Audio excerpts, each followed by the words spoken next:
Welcome, everybody. Welcome, welcome, welcome. It's the Gsahw Qatar International Convening, the pre-launch day 2. We're all excited to be here. I'm excited to be here, and I don't know about you. And so I'd like to know where you're joining in from, even before we have the music coming in. Let's know where you're joining in from. How excited are you today? Yeah. Let's know in the comment section. It's bright here in Lagos, so let's know. Yeah, Brianna says from Nigeria. Jenny says from Florida. Cold morning here, I can imagine. Welcome, welcome, everybody. Yeah, Soraya says Doha. Disha, I am seeing my favorite people here, of course. Brazil, Portugal, Kenya. Yes, Namaste from Nepal. Roshni, I see that. Namaste as well. Rin, yeah, I see you, Texas. Ulysses, Mexico. Joanne, Indian. Rashmi, Bangalore, if I'm correct. Pardon me, India. Fantastic. I'm excited to be here today, and I can't wait for us to actually go on and enjoy, the cultural exchange and also the interdisciplinary projects of the Global Arts in Medicine Fellowship today. I mean, I've seen many of the projects. However, I'm excited to see the full fleshed impact today. I'm excited. So excited. Just before we go further, I know our technical team, they're going to play just music for us to relax and just enjoy the process today. Enjoy the presence today. It started yesterday and it's been a fantastic pre-launch for the international convening starting this week. So excited to be here. Grace says, Nigeria. Absolutely welcome, Grace. How excited are we today? I know that I also need to introduce myself. I'm Damilola Talabi. I'm an arts therapist and also the inaugural international program lead of Global Arts in Medicine Fellowship. I'm excited to be your host today. Thank you and welcome again. And so if you're joining us, let's know where you're joining from as well. Let's know. How excited are we today? I know our presenters are here. William from Ethiopia, welcome, welcome, welcome. How excited are we to hear about this interdisciplinary project today? Projects that were bettered from ideation and they are fully fleshed, giving impact even to our communities around the world. I'm excited. I can't wait to see them. Very excited. I hear you, Soraya. Very excited. As we go further, because for the keynote speech, we're going to be bringing up our fantastic director and founder at the Global Arts in Medicine Fellowship. But before then, I'd still like to know where you're joining us from. Nigeria. Hi, everyone. Jana, I hope I pronounce your name well. Welcome. Oh, now it's raining here. Welcome, everybody. I hope my sound is still all right and the rain is not distorting my sound. Please let me know. Kindly let me know if it's still all right.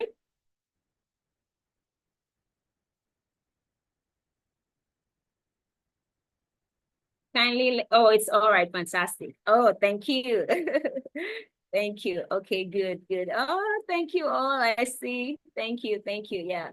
So welcome, everybody. Yes. Doris, thank you. Kate, thank you. I see that. So how excited are we today? How excited? Let me know in the comment section. I'm excited to, just listen to about projects from the maternal health presenters to the pediatric, mental health, and also the planetary. I'm excited. But before we get into that, I'd like to bring up our founder and director. in person of Dr. Kunle Adewale to give us the opening remarks for today. Let's have you, sir. Thank you so much, Dami, for that. Hello, everyone. How are we doing today? Very excited to join all of you today from around the world, and very excited also on what this session represents in terms of the diversity of ideas and also diversity of collaboration of the Global Art and Medicine Fellows from around the world. And I would just say, be open-minded, just enjoy the presentation. And if you do have questions for them, don't hesitate to ask. And if you're interested in the projects they have to share, just reach out, because today is an opportunity to have an insight into what some people have been working on for months. And again, it's something that is really impactful and is truly global in its design. So I invite you all to enjoy the day 2 of the Global South Art and Health Week, Qatar International Convening, which again is happening live. And if you're not here, definitely you can just follow the conversation via YouTube, and also just be part of the conversation, be part of the community, and be part of the family. Enjoy, everyone. Thank you.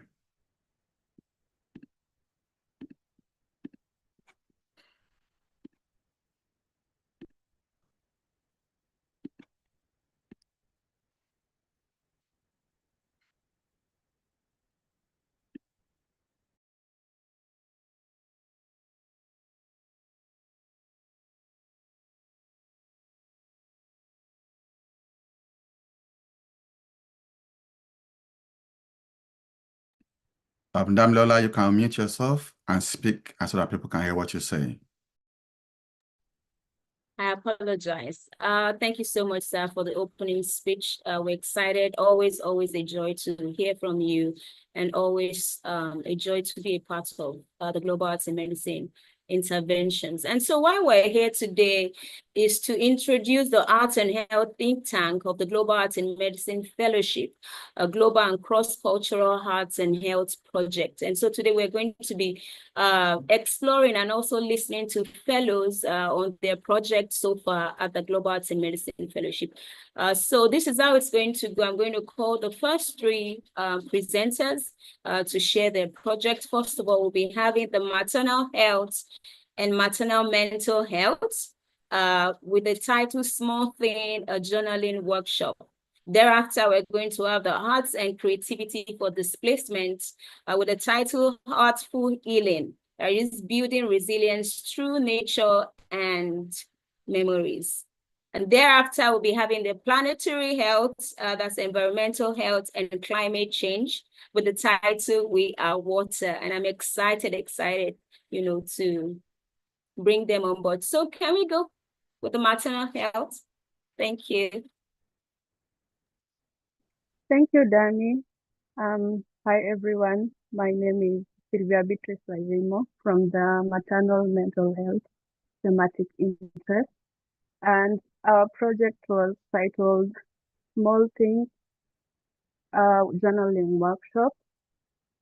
And it involves, let me show my screen.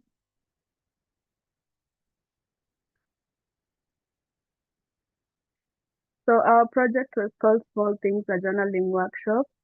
And the countries involved were Kenya and the USA.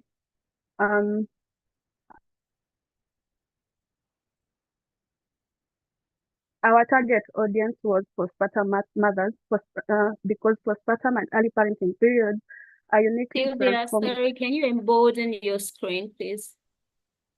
Thank you. Okay. Mm-hmm.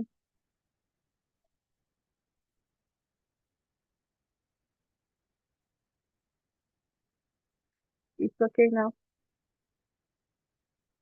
Yeah, so our target audience was postpartum mothers, because postpartum and early parenting periods are uniquely transformative, but can be very overwhelming for new mothers. because they also face the emotional and hormonal challenges that affect their mental health. For example, we have feelings like guilt, depression, and anxiety, and many lack an outlet to those emotions. So our workshop was to address those particular issues. So our key objectives were to address the mental and emotional health needs for postpartum mothers through encouraging self-reflection. It also um, had the objective to empower participants to practice self-care through journaling and mindfulness, which helps them reflect on their caregiving journey. And number three, it provided a safe space for connection and expression by creating a community where they can connect and share experiences. So by focusing on small things, we aimed to highlight the importance of nurturing both children and the mother's well-being, emphasizing the value of small mindful actions in caring for oneself and others. This provided the participants with a supportive and conducive environment to process their emotions. It also equipped them with strategies for self-care, which are necessary to ensure that their mental and emotional well-being is catered for.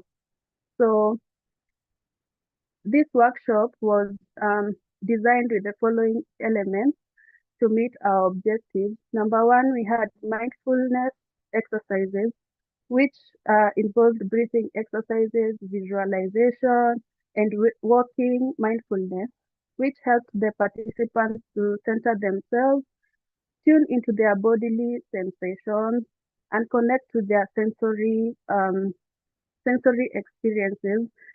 And these activities highlighted the importance of noticing the small little things in their daily life that reinforce a sense of calm and presence.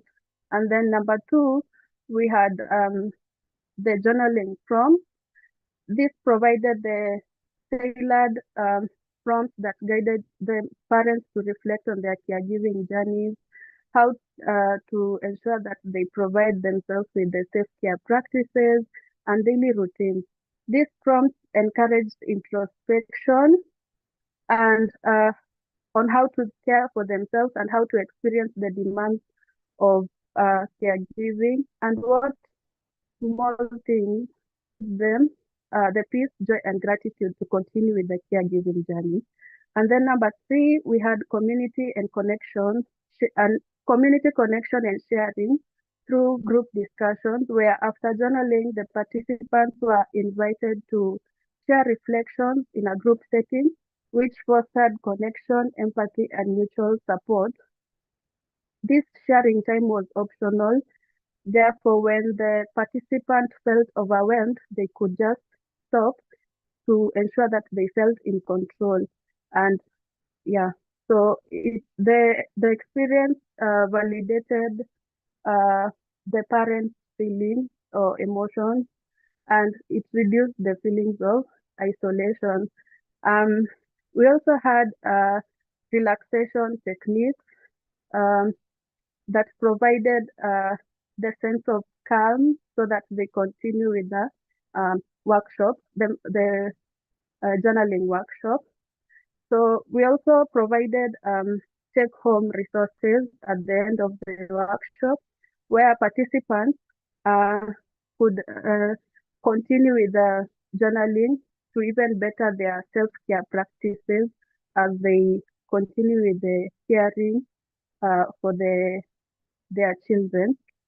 The facilitator created a welcoming and inclusive environment by setting clear expectations with a workshop plan and ground rules at the outset, emphasizing flexibility with trauma-informed alternatives for all activities.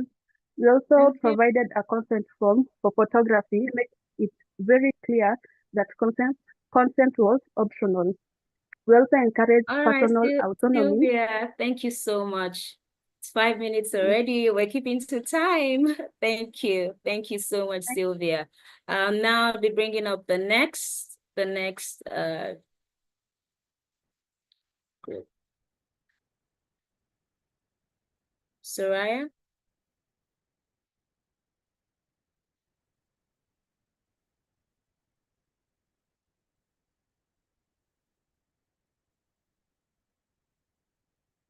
You're muted, please. Soraya, if you're speaking with us, you're muted. Yes, I'm honored to be here. My name is Soraya Gsahw. It is an honor to introduce the Arts and Creativity for Displacement project, which we designed to support displaced communities through art. This project is part of the Global Arts in Medicine Fellowship, and I will now hand it to Federica, who prepare a video for you guys to explain the project.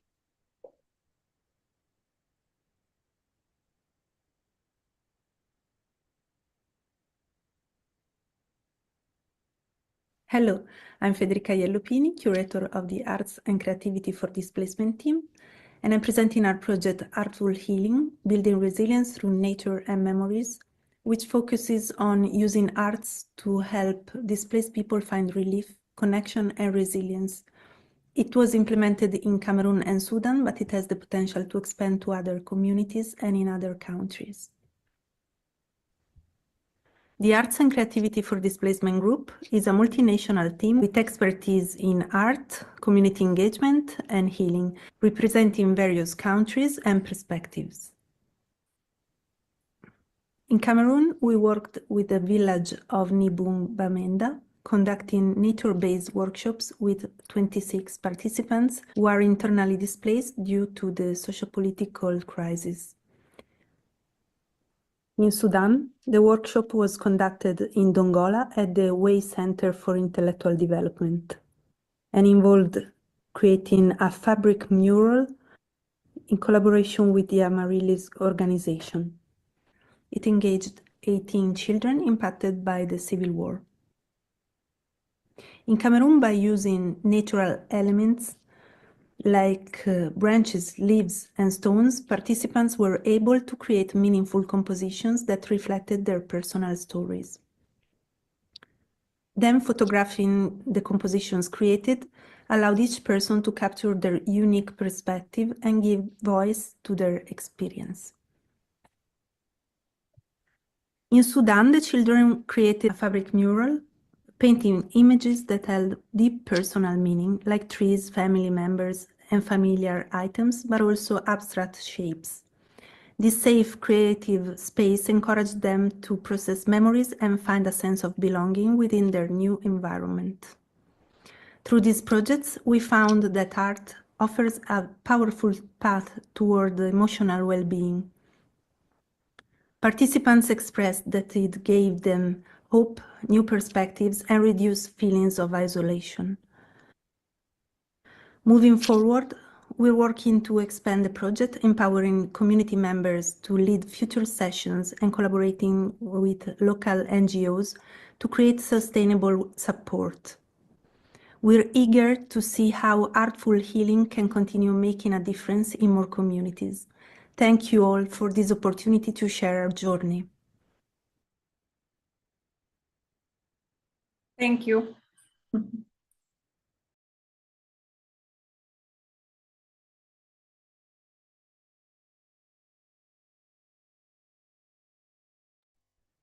Next thing, please.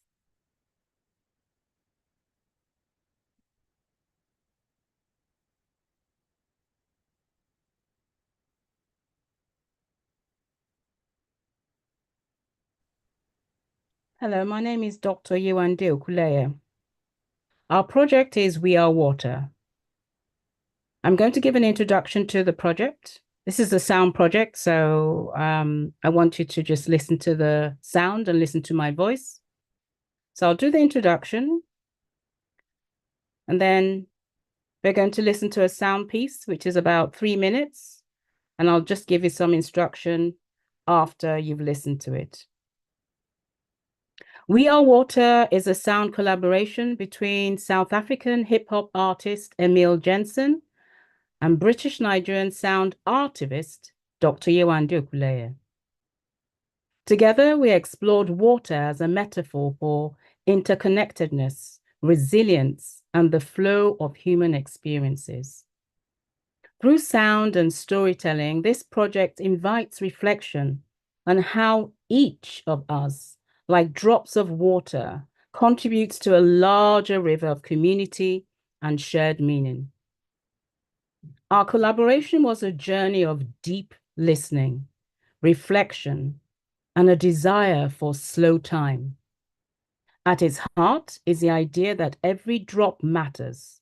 Each person, like a drop of water, enriches the larger river of shared experiences, learning, and connection. This metaphor shapes how the project will come alive in schools and in community spaces, inviting participants to reflect on their connection to water, to one another, and to the environment. As you listen, think about water in your life. What does it remind you of? How do you feel connected or disconnected to it? Can you please play the audio? Let the waters wash over you. Let the waters wash under you. Let the waters wash into you. You know your water too. Dry, thunderstorms, anguished rain.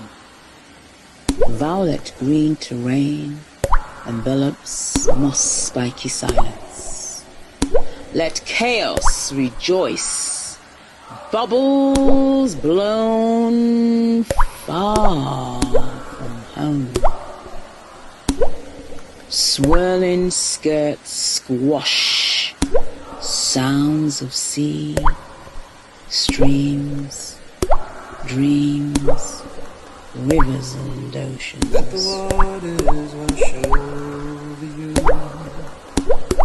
Let the waters wash under you.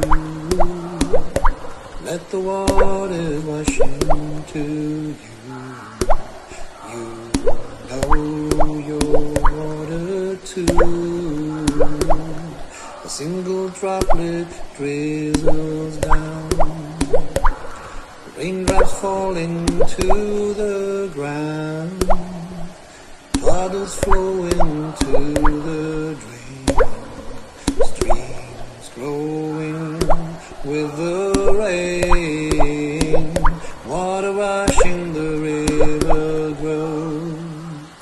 A raging river overflows. Racing on into the sea.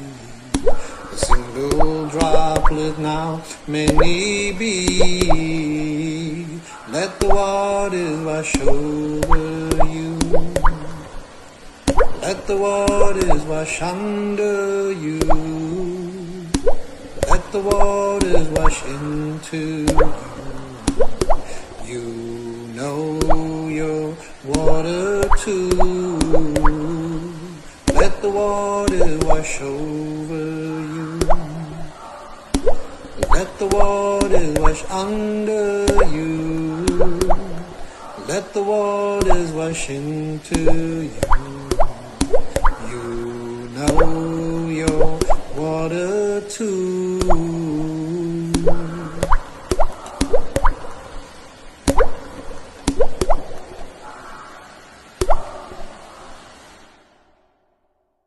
As we take this moment to think about our inner world, please write a word or phrase that comes to mind, something you felt, thought of, or imagined.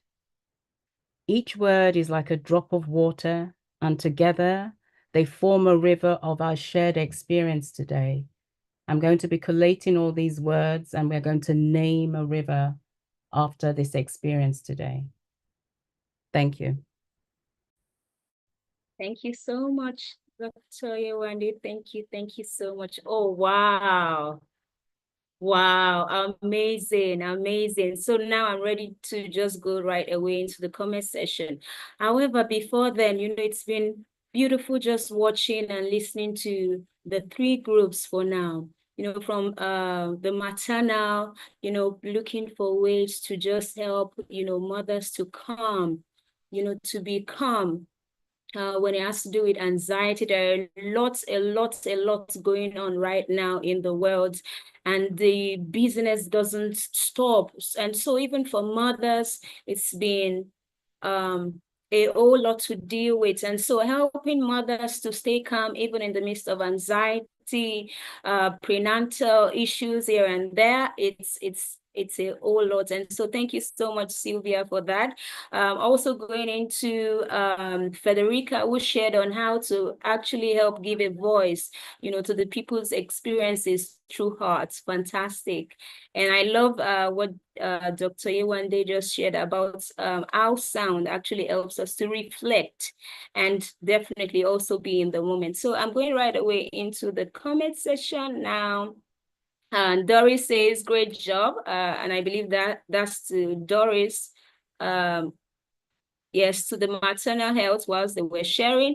Ulysses says, such an important intervention. Those statistics on perinatal depression are still quite not clear. It's somewhat alarming that the range from 10 to 18% of pregnant persons dealing with it and in risk of suffering. Absolutely, absolutely. I mean, I work in that regards as well. And it's just so sad, to see mothers going through such terrible experiences during pregnancy. But we thank God for this initiative that keeps bringing healing and impact. Rashmi says, absolutely, this is so important, supporting to-be mothers and new mothers, as mothers are also born along with the babies. Absolutely.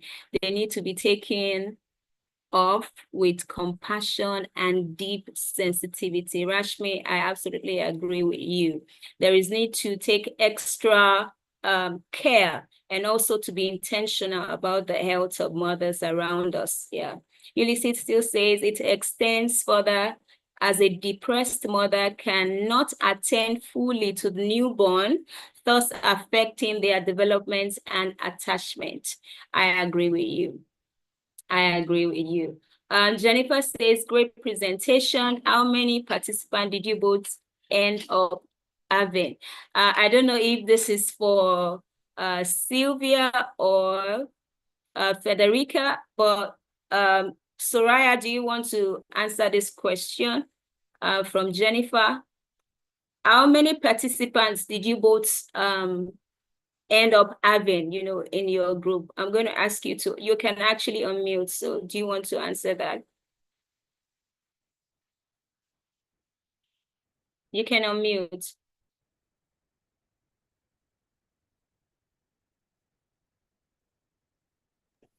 We had 26 participants. I think this question Jennifer is asking to Sylvia, for Sylvia. Sylvia, okay, okay. Sylvia, okay.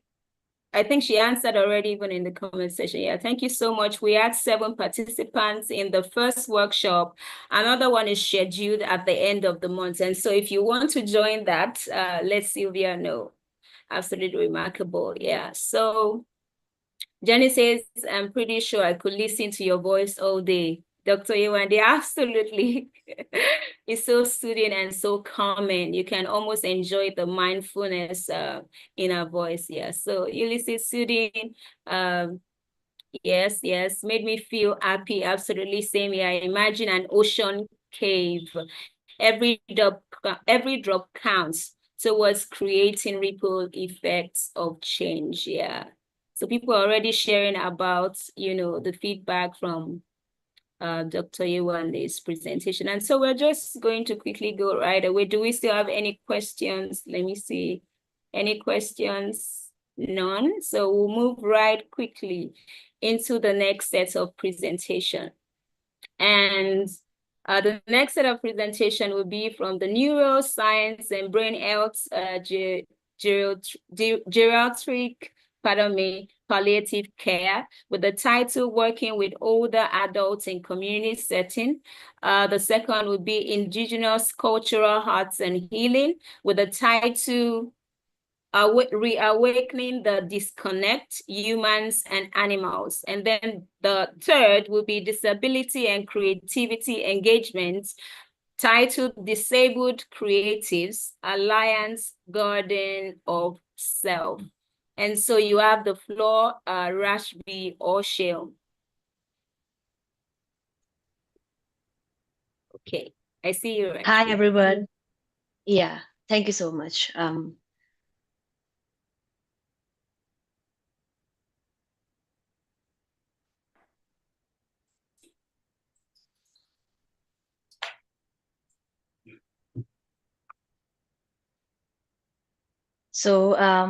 Hi, hello, everyone. Good morning, good afternoon, good evening to everyone. My name is Rajvi, and I'm presenting today on behalf of my team. And so we have worked with older adults in community settings, and our thematic interest group is neuroscience, brain, geriatric, and palliative health. And our group presenter is me and Sean, and our group members included Rajvi, like me, and Janelle, Disha, Sharmeen, Hannah, Rajgopalan, John, Sean, Penny, Francisca, and Tamina. And our region included South Asia. Introduction. Many elders in community settings experience significant anxiety and depression due to various challenges they have faced or are currently facing. This is a critical issue that demands urgent attention, as the mental health and emotional well being of the geriatric population are often overlooked. They are very prone to physiological, psychological, emotional health issues, and cognitive impairment. Existing literature strongly emphasizes the need to address these concerns, highlighting the increasing importance of interventions that promote mental health, emotional support for older adults. Evidence and literature suggests that art therapy improves mental health, cognitive function, social connection, and connectivity, and have many therapeutic benefits. Our target beneficiaries included people, geriatric population from 65 to 85 years, and their primary caregivers and family, both males and female, and modality was group. So the project location was held at two sites. Site one was at Sahaba Premium Geriatric Comprehensive Residential Care Facility in Mumbai, India, and site two was at Leeds Community Centre, Yorkshire, at UK. The project leveraged existing resources without requiring additional funding, and the design of project was the project's design evolved through weekly meetings and collaborative ideation on platforms like Padlet and Mural. We built on John Rodriguez and Tahmina Begum's established work in art therapy, adding a multi-site culturally adaptable approach. Team members assumed a specific roles, from reviewing research to designing social media and online presentation, allowing us to build a cohesive, impactful program. The initiative utilized multimodal arts therapy techniques, including movement, music, visual arts, horticulture, drama, to provide social, psychological, emotional support. We sought to enhance cognitive stimulation, self expression, emotional processing, and social connection, promoting life purpose for older adults facing low self esteem, anxiety, and social issues. And this initiative, a few unexpected, emerged from the program. Activities like melody creation, Zen art, clay, melody became powerful tools for emotional release and social bonding. These experiences underscored the ethical importance of joy, creativity, connection in older adults, and often sparking a renewed sense of life purpose among participants. Our project reached diverse population, with 6 seniors participating in Mumbai and 53 older adults and caregivers, particularly from the Bangladeshi community, engaging in sessions in the UK. Despite a challenging timeline and logistic constraints, these workshops offered significant relief from stress and loneliness for the participation.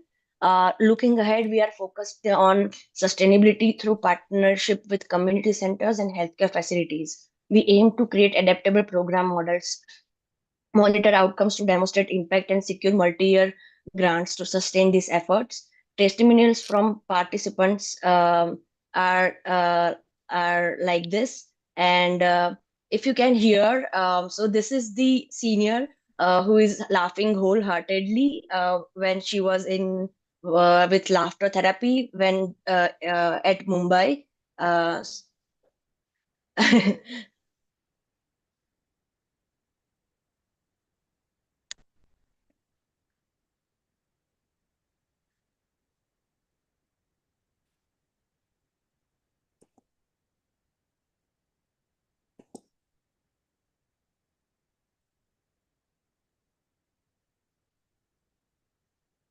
And with this initiative, this is our team and these are our roles. And with this initiative, we are not only enriched individual lives, but also gained insights into how the arts can transform adult care. Thank you for your time and support. Thank you, Rajbi.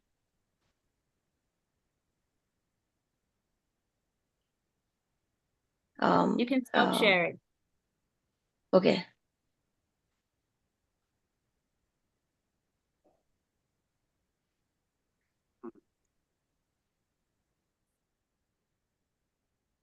Brianna, you have the floor. Wonderful. Thank you guys so much. Hi, everyone. How are you guys doing? I want to just start by thanking you all for joining us in this presentation. Please let me know if you can see my screen. Yes, we can. Perfect. Awesome. So yes, our project was Reawakening the Disconnect. Brianna, I yes. think you changed your slide. We're seeing something else now. Okay, can you see it now? Yes, please. Perfect. Okay. All Wait, right. So our embolden it. Yeah. Okay, perfect. We're good. Okay. Our project, we really wanted to reconnect people with nature, foster holistic well-being, and educate on Indigenous practices. All of this is basically to promote advocacy and empower cultural ambassadors between us as humans and the nature that we exist in. And so I'm going to give you guys just a brief overview of what our workshop was. We asked people to connect with a spirit guide. So we started the workshop by asking them, what areas of your life do you need support in? We provided some of these animals as just a starting point for them to connect what their needs are to the virtues of different animals globally. And so as we're going through this, I just want you guys to think about what your spirit guide could be, and please put it in the chat and let us know why you chose whatever animal you chose or whatever spirit guide you chose. So from here, we want our participants to really engage with their spirit guide. And so we asked them to go in pairs and interview their partner's spirit guide. So why are you here? Who sent you? What are your strengths and your weaknesses? We really wanted to flesh out the details of who the spirit guide was. And here are some of the presentations that we had. Most of our art ended up being visual art, of course, as we're an online platform, it makes it easiest, but we also had a few poems here. So these three are three different poems that people had offered. I'll give you guys just a little bit of time to review those.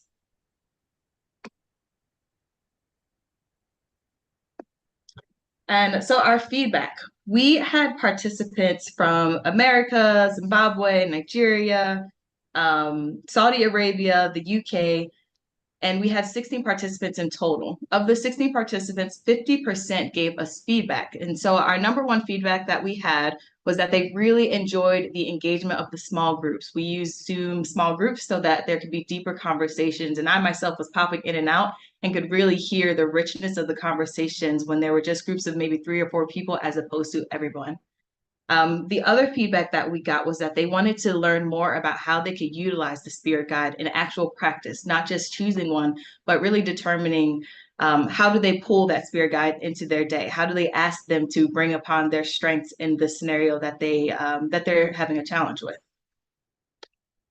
So again, guys, I want you to also think about these questions. What are your spirit guides? Please put them in the chat. And I'm going to hand it on over to Kate to finish this up.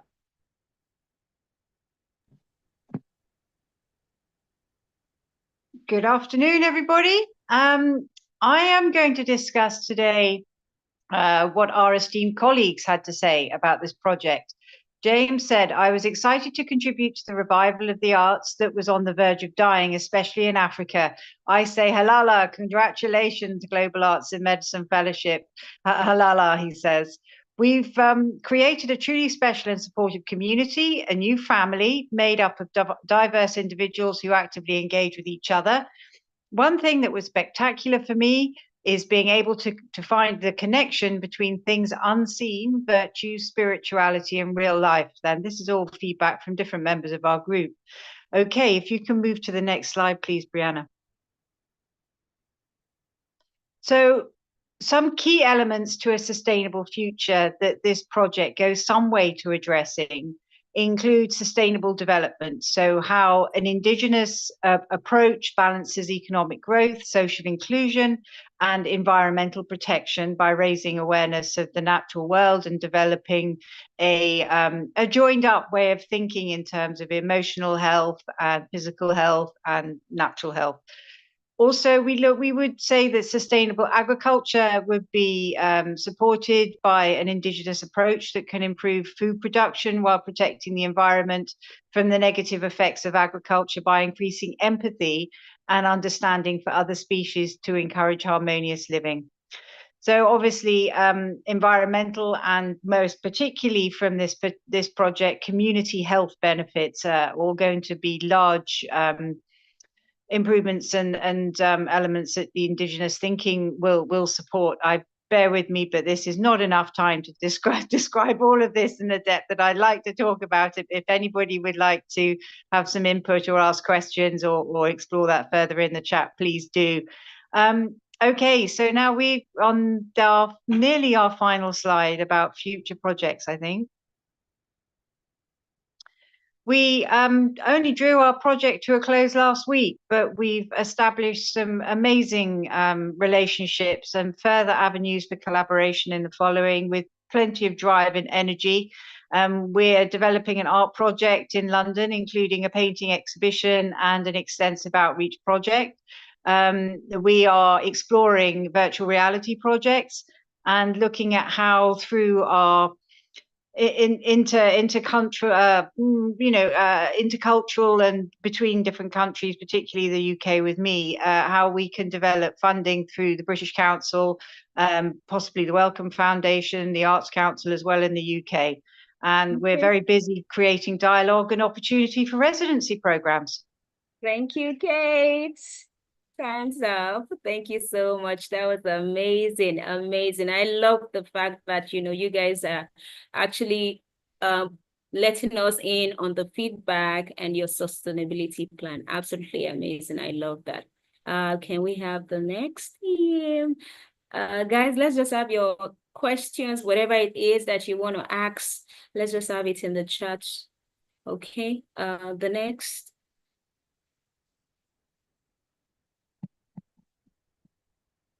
Jenny, Rain, are you here? Yes. Please. Okay, now I'm here. Go ahead, please.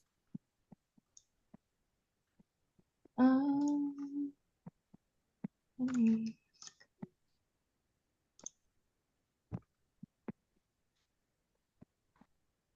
Hi, everyone. So my name is Rindel Papa, and myself and Jenny McCluskey will be sharing the work of the Disability and Creative Engagement thematic group from this fellowship. So our team is truly global. We're spanning from Myanmar to Nigeria to the US, and I want to express a moment of gratitude for them for all that they contributed during this fellowship and all that we're hoping to achieve afterwards. And what we've done is we formed an initiative to enable people to see, understand, and express themselves differently. And it's called Disabled Creatives Alliance. And why are we doing this? Because 1 out of 6 people has a disability, and that directly impacts their lifespan, their quality, and the functions within every day. So we're focusing on the need, community, well-being, inclusivity. The Disabled Creatives Alliance is focusing on creative, curated spaces, temporary well-being improvements, and positively shifting mindsets on why and if they have a disability. The Garden of Self thematic focus that has been embedded into our entire programs focuses on 3 elements: soil, plants, and seeds. The soil being your environment, the plants being the creative strengths that you have as an individual with a disability, and the seeds being the future and the goals that you're trying to accomplish within your life and the community as large. And how we integrated this is a 3-hour Tamasha virtual session that spanned individuals from Nigeria to US in the sense of creative facilitation and embodiment and integration of this approach from chair yoga to spoken word. And so I'm going to pass next to my co-facilitator, Jenny. Hi, I'm Jenny, and I will be covering the rest of this presentation. A big thanks to Rin for leading the first part. Because of the Global Arts and Medicine Fellowship, we were able to connect and create hybrid workshops around the world, ranging from Texas all the way to Myanmar. So it's truly a global initiative. We also recorded one of the virtual sessions that people can participate in their own time. Following the CDC's definition of disability, we created a large range of accessible programming for adults with disabilities to ensure inclusivity for a large range of needs, including cognitive, physical, mental health related, chronic illness, and sensory disabilities to the best of our current abilities. We are a bit over halfway through our current research period, which runs from October 5th to January 5th. We have currently hosted 3 workshops so far, and we plan to have even more before the ending date. We have a published website that will have the finalized and compiled mixed methods, program impact evaluation, other research, and artwork from willing participants, including artist profiles, where disabled artists can share their own pages and stores. Again, we will be completing a mixed method impact program evaluation with the hypothesis of improving temporary well-being and positively shifting self-perception of participants' disabilities during the time of the workshop. All of our data will be self-reported, and analysis will be performed with standard statistical methodologies with signed consent forms. And preliminary results are promising. Results have shown from the Tamasha virtual workshop that had 4 completed surveys. Participants reported a 73% increase in well-being, a 61% reduction in stress, and a 42% improvement in feelings of connection. We also have some results based on the World Health Organization well-being measures outcome that you see below. All of the participants agreed that the workshop positively changed how they viewed their disabilities during the workshop time. The Disabled Creatives Alliance is built for longevity with a website designed to support a 3-year operational timeline. Thanks to the funding from the Awesome Foundation grant, we've been able to launch this initiative and lay groundwork for its continued success.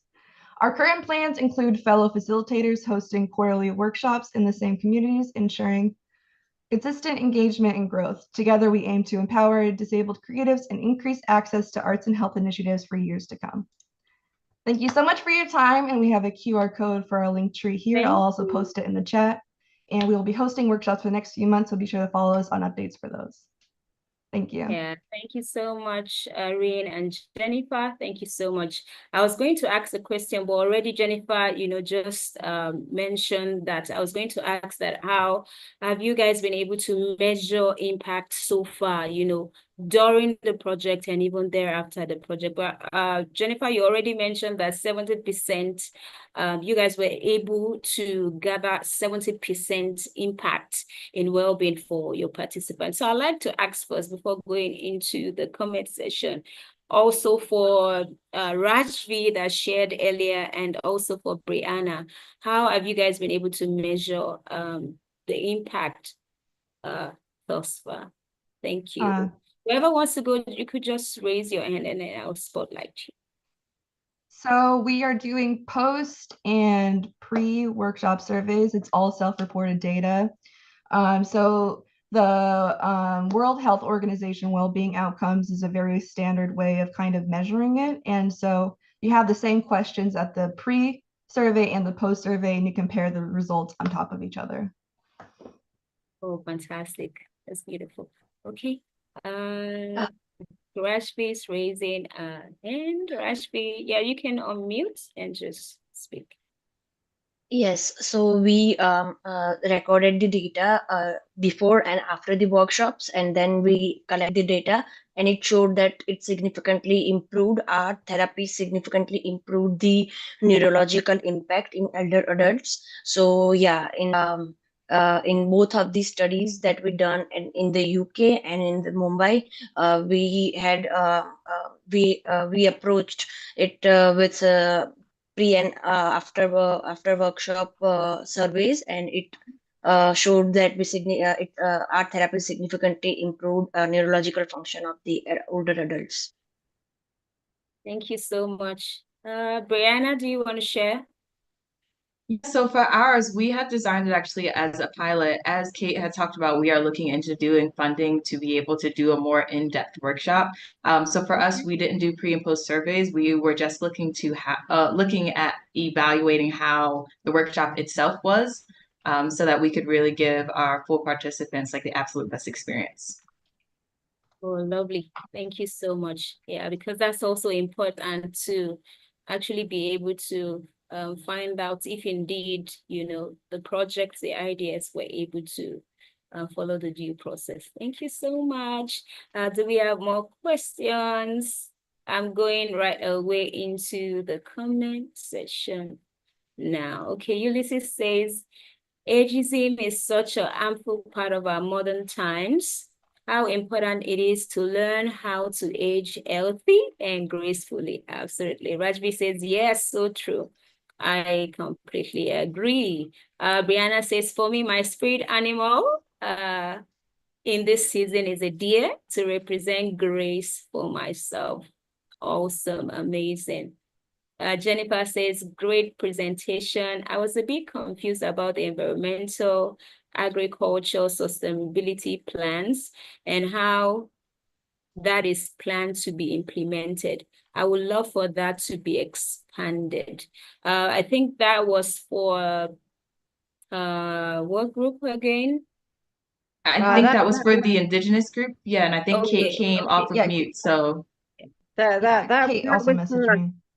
So that was me kind of addressing bigger picture stuff and looking at how an awareness of Indigenous thinking and Indigenous communities and how they behave within the environment and towards the environment, and that obviously includes animals, would help to develop sustainable agriculture best practice and understand a little more about how to create, not just a circular economy in terms of a recycling situation, but a very much more joined up approach towards balancing the environment and how to sustain human life, but also how human life and animal life can live with more balance.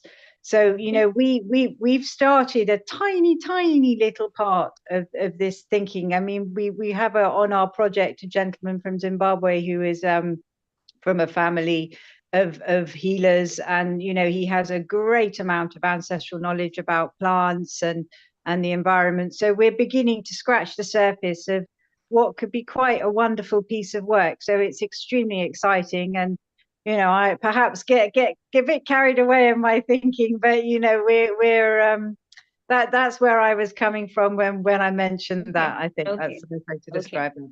All right, Kate. Thank you so much. Thank you. Going back to this comment section now. Yeah, Disha says, I love the idea of the spirit animal. Yeah. Workshop, Rihanna, pay attention. I love this salutogenic approach. Fantastic. So important to improve self-esteem and self-efficacy. I agree. Disha also says, Ulysses says, I believe this intervention can become a rite of passage for teenagers going through defining their identity. That's so thoughtful. Yeah. That would be so amazing. Doris also says, people who interact with the drawing of the goddess Doja have had lucid dream experiences with her and our animal, a large tiger. Okay, that's intriguing. A tiger is my spirit animal.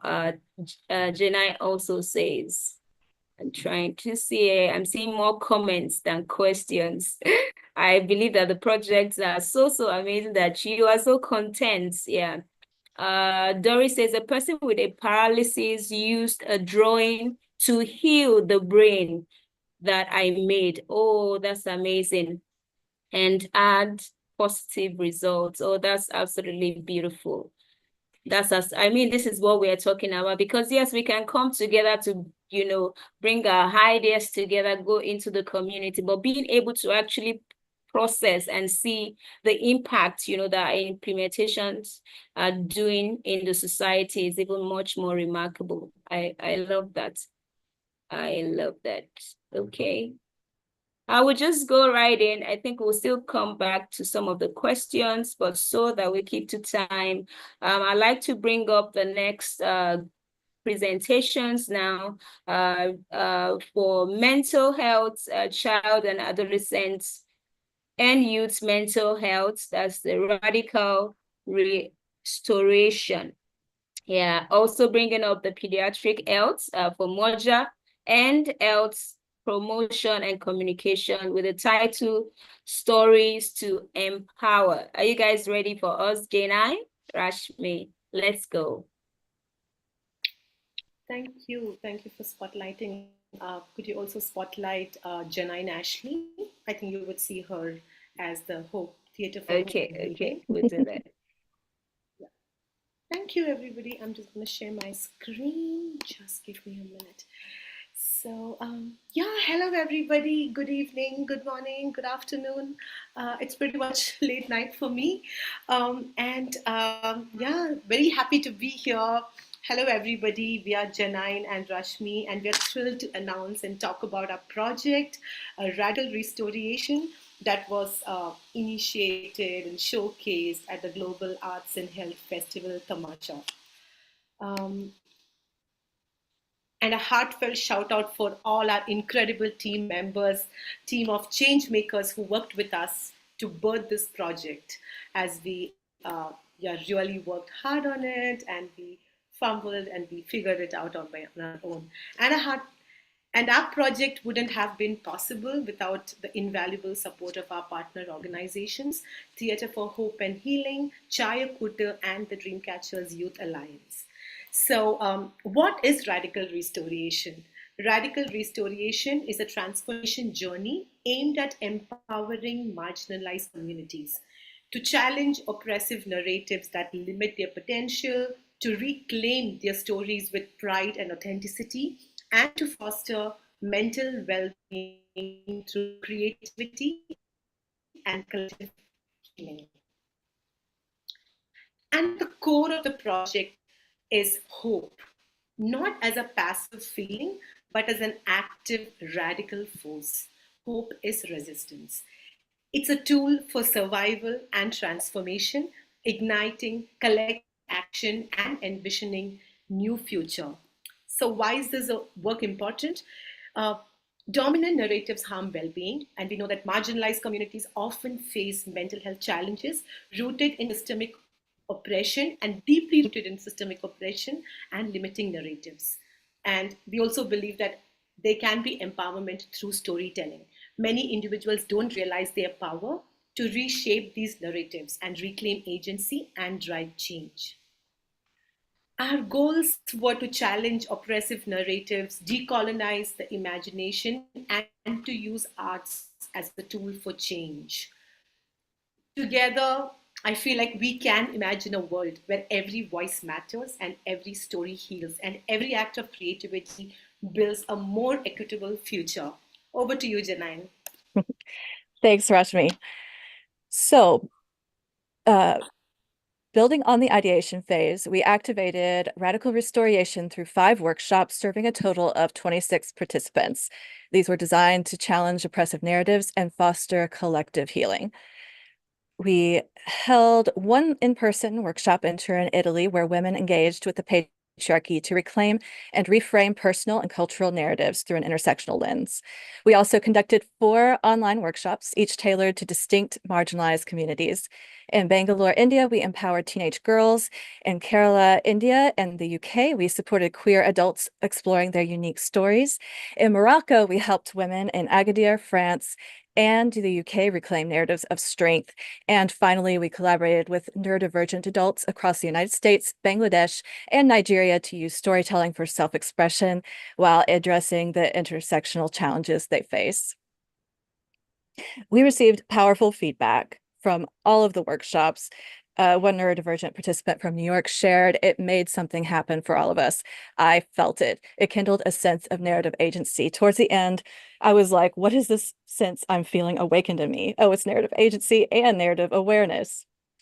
Looking ahead, radical restoration is evolving into an ongoing global initiative with a free, accessible curriculum available with optional donation to sustain our work. We're also building a network of facilitators and plan to develop a living repository of stories to inspire and connect communities worldwide. To ensure we continue to decolonize and refine our approach, we will conduct IRB-approved evaluations and contribute to global research on arts-based mental health interventions. Today, we invite you to join us. We're seeking facilitators, collaborators, and contributors to expand and sustain our transformative work. For more information or to get involved, email us at radicalrestoration@gmail.com. Together, we can reach new communities and deepen the impact of reclaiming stories for hope and healing through art. Thank you so much.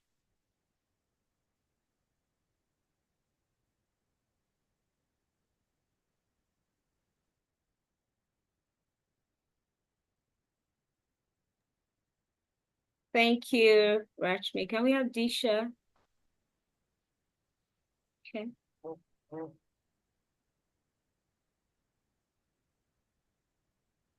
Disha, you have the floor. Thank you. Kunda and I will be presenting it together. Kunda, please go ahead. Okay. Really see the screen yet? You're not able to?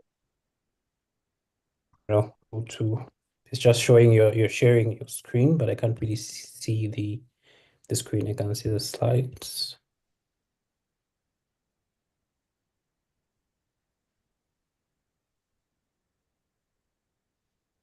Okay. I'm so sorry about that. I hope it's visible now. Yes, it is. Okay. Perfect. Perfect. All right. So hello, everyone. I am Dr. Kunda Mwape, and I'll be here to talk to you guys about Project Moja, along with my co-presenter, Disha. And basically, Project Moja was part of the Pediatric Health Group, as, of course, part of the Global Arts in Medicine Fellowship. And we undertook this project during the Tamasha Festival in October this year. As you can see, our range of participants were from all over the world. It's truly an international project. It's truly a global project, much has been said about this already. So we can go to the next slide. To do is basically use arts to address a particular problem in the pediatric health sector. What we have to remind ourselves is that health is not mere, right? It also has another element the spiritual, the mental, the emotional well-being or health of our children, right, of the pediatric age group. And so art actually exists at this very unique intersection in which it can actually address particular issues that pertain to the emotional, spiritual, and mental health of the pediatric health group. And so we can go to the next slide. And so what we chose to do is actually address something in particular. We chose to address the anxiety face whenever to go to a hospital visit. It's no secret, a child usually like to go to the hospital, right? So there's a lot of anxiety around that, and it's because of many things, because of their unfamiliarity with the whole setup. They are unsure what they're going to find and what have you. The importance of preparation is really highlighted in that we need to prepare the child to be familiarized with the hospital environment to basically reduce this anxiety and hopefully get rid of it. And our project was carried out with the idea that we found these gaps in preparation that we thought we could address. Can go to the next slide. And so the whole I'm sorry, I'm not really seeing the next slide. There we go. And so the whole aim of the project, as I've mentioned, is basically to improve the levels of comfort in children that are experiencing a medical situation. And we move forward with the idea that our project can build trust and safety and confidence in these people, can familiarize them with the medical situation, and can also equip guardians and parents with the tools they need to make sure their children aren't as anxious about this whole thing. So I'll over to my co-presenter, Disha. She'll take you for the rest of the presentation. Thank you. So we wanted to create something that was accessible, sustainable, and culturally appropriate no matter where the project went. So we started with an idea of a sock puppet because regardless of the economic background that the child may come from, this would be something that's easily accessible, or a toy that would be something that they can use whichever's existing. In this situation, we decided to go with a teddy bear because that's a universal thing that children associate with comfort and care. So we started with the drafts of the lyrics and we experimented with the sock and the bear and we tried different options. So we had the lyrics draft, the mascot that was identified, then the composition, and then we illustrated the final video. These are clippings of the final video. And we're right now on YouTube and we plan to translate it into different languages. And this is going to be an episodic series where different situations can be addressed by Moja for the age group of 2 to 6 year old. Thank you. Thank you very much, Disha and Kunda. Thank you. Can we have,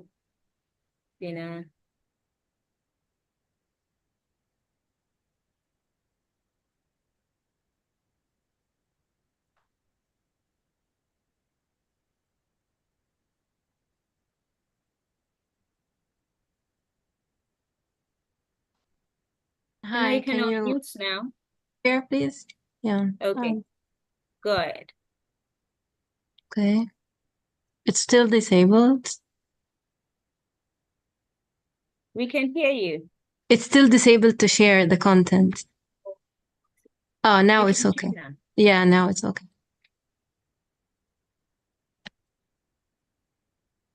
Hi, our project is Stories to Empower.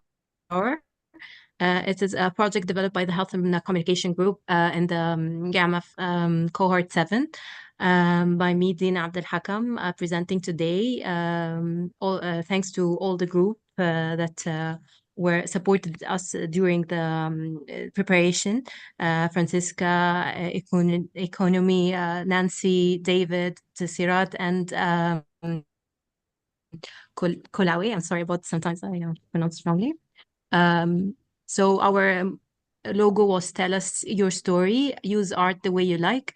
You can write a short story, a poem, take a photo that is expressive of the journey, make a drawing that depicts the experience, or send us an audio note using your voice. Stories to Empower is a platform meant to share the experience of people who live with who live with genetic conditions, those who with significant others live with one, or work with patients who have it, or if you are an advocate for the cause. We would have highlighted at the time stories of those affected with genetic disorders to create an emotional connection with the journey and share the sense of their experience. We intended to use art as a medium through a series of short stories using visual arts and design. And we loved that people try to share their journey with us. Our platform was an Instagram page. We called it Stories to Empower. And we also had an email for anyone who would like to participate.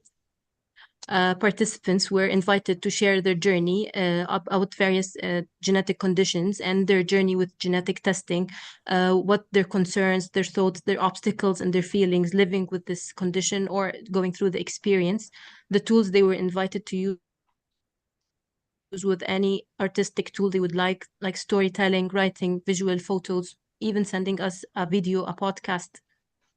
Why Stories to Empower? Because using real stories and art can provide insight beyond the solid scientific facts. Through adopting these projects, we aimed at raising the awareness about genetic disorders, the challenges, and promoting acceptance, empowering individuals as it's a therapeutic outlet for them and allowing them to have the ability for self-expression, inspiration as showing role models and highlighting the achievements of patients and even healthcare providers working in this field. Advocacy for inclusion, research, and support. Arts and stories can highlight unique needs and challenges that people with genetic disorders face and promote for better treatment policies and inspire societal change towards inclusivity. Also building supportive communities, offering solidarity and inspiring hope through the shared experiences. Also, we would have loved to share awareness about genetic testing and educate the public about it, encourage proactive management of genetic risks, advocate for affordable, inclusive, and accessible testing, and supporting the advancement in this field in technologies and investment in genetic health. All voices were invited: patients, families, genetic counselors, healthcare providers, even community student health in healthcare societies that advocate for the same causes. We had people share beautiful pieces of art with us on our platform, and we had a video of an advocate about genetic disorder, although she was not a patient with a genetic disorder, but she was an advocate for the cause. She went through similar experiences. We had amazing pieces of art shared with us. We had several pieces of poems shared by Dr. David, who's also a fellow of a member of the fellowship. So we would invite you and everyone to share any kind of story, any opinions, any pieces of art they would like with us on the platform. And of course, I would like to thank the group members who helped a lot through the process. Thank you.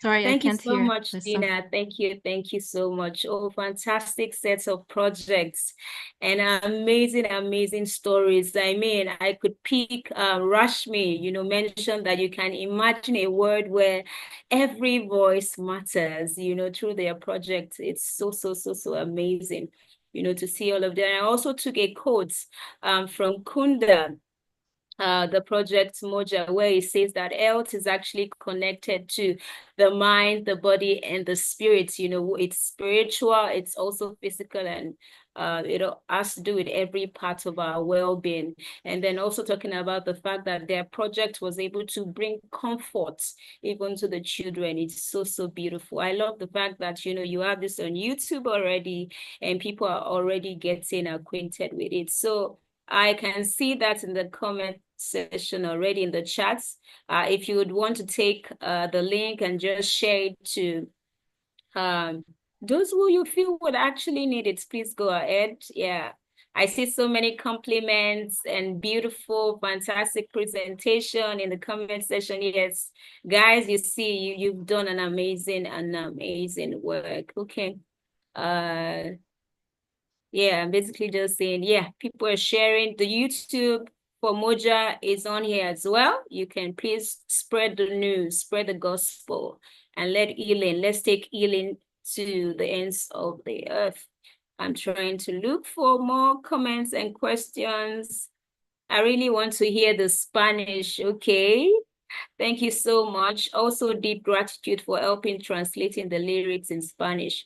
Absolutely fantastic. I'm reading upwards, actually.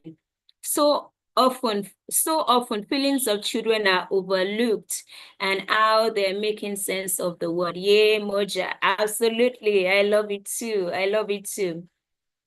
Based on this project,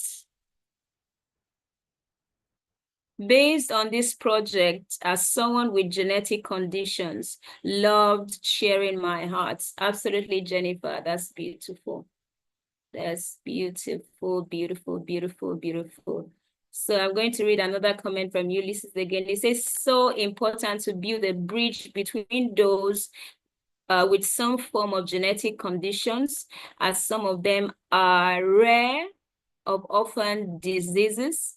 Knowing there are some other people experiencing the same is valuable, as well as raising awareness on the importance of genetic assessment. Absolutely, I completely agree with you. I absolutely agree with you. Whilst we will try to take all the questions and even all the comments together, but I'd like to bring in the last set of the presentation for now, the 3 sets, so that we're still keeping to time. So I'll be bringing up the creative health and community well-being with the title Creating Care Beyond Borders. Also public health, communicable and non-communicable diseases with the title Sailing Through the Words, Health, Mindset, Focus.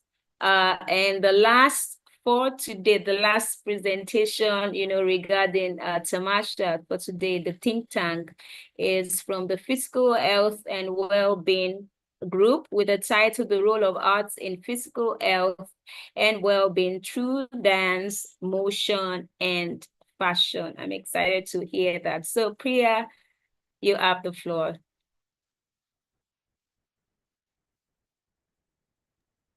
Thanks, Dami. Can you also spotlight Akila? I don't know if I'm not sure if you can see that. What do you want me to spotlight? Akila, that's okay. Akila, how are you? Okay, great. Thanks so much, Dami. So my name's Priya, and Akila and I will be presenting on behalf of the Creative Health and Community Wellbeing Group on our project called Creating Care Beyond Borders. Can everyone see this? Okay, great. So I think what was really important, and I want to echo the Moja team here, it was really important for us to create a project that is sustainable, scalable, without losing the indigenous local flavor of all of the collaborators involved. And we wanted these values and we wanted all of these values to like not just inform our project, but also how we work together as a team. In terms of the who, so we are 6 arts and health practitioners from around the world. So echoing the other projects, very multinational, and we bring a breadth of skills and knowledge to the project. In terms of the what, so our aim was to understand how care is translated and interpreted across different cultures and communities. So we asked the same question to our communities, which included colleagues, students, patients, friends and family. What is care to you? And we asked them to respond using different methods and mediums. And in terms of the why, so creative approaches have been shown to promote care, connection and well-being between people living in and working in clinical and community settings. So the methods were both, like I said, for us as collaborators, but also with our community. So we met weekly almost to provide supervision to each other.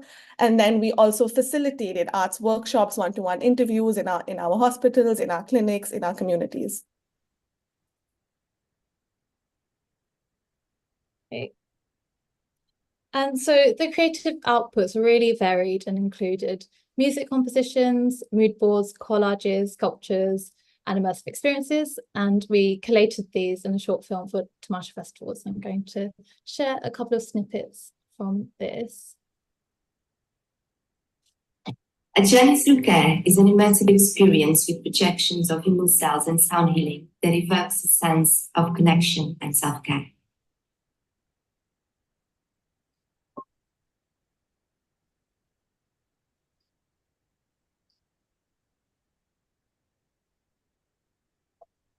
What can care look like to me when I don't even feel human? Asked a patient to me. This question led to the co-creation of the Care Wall, a poster that is on the group room walls of an inpatient psychiatric unit. Patients, doctors, nurses, family members of patients, anybody passing by on the unit can decorate this poster with their definitions of care before they go in to work with the patients. And here are some lovely testimonials from the community members that we worked with on our creative care sessions. I won't go through them all, but we have a few. So what's next is that, like I said, because our project is like a virtual platform, it can allow for almost a deck of cards of various care interventions that anybody can facilitate in their space, because we have a range of clinical to subclinical to all the way to like community work. So these can be almost prompts and various interventions that everybody can use. We also are interested in research. So can we create a research framework where we can help measure to what extent the arts are supporting care in different communities? And if we can collate that information through the various projects, can we actually influence policy at like a larger level? So that's a question that some of us who are currently in our like PhD programs are interested in. Yeah, and please do scan this QR code. It will take you to a form for you to share your interests and join our Global Creative Care Network. Thank you. And these are some of the partners that we worked with. Thank you.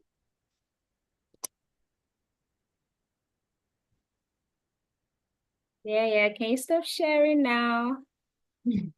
Thank you. That was fantastic. I mean, we could listen and just continue to be here and hear your stories and watch, your projects and, the good stories we've been hearing thus far. Let's have the next. Ulysses is here. Okay. Yes. Hello, everyone. I hope you can hear me.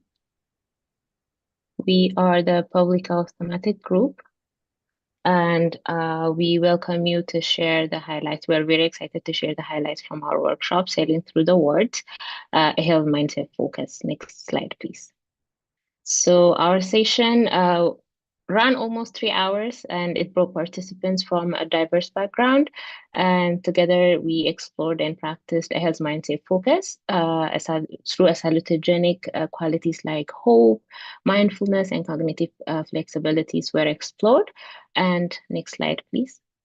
So why we did this was that chronic illnesses are often treated as purely physical, but the emotional and the psychological toll can deeply affect the patient's quality of life. So through this health mindset focus, which is very critical to better cope with the challenges of chronic illnesses, and it often impacts patients' identities and also experiences within the healthcare system. Next slide, please.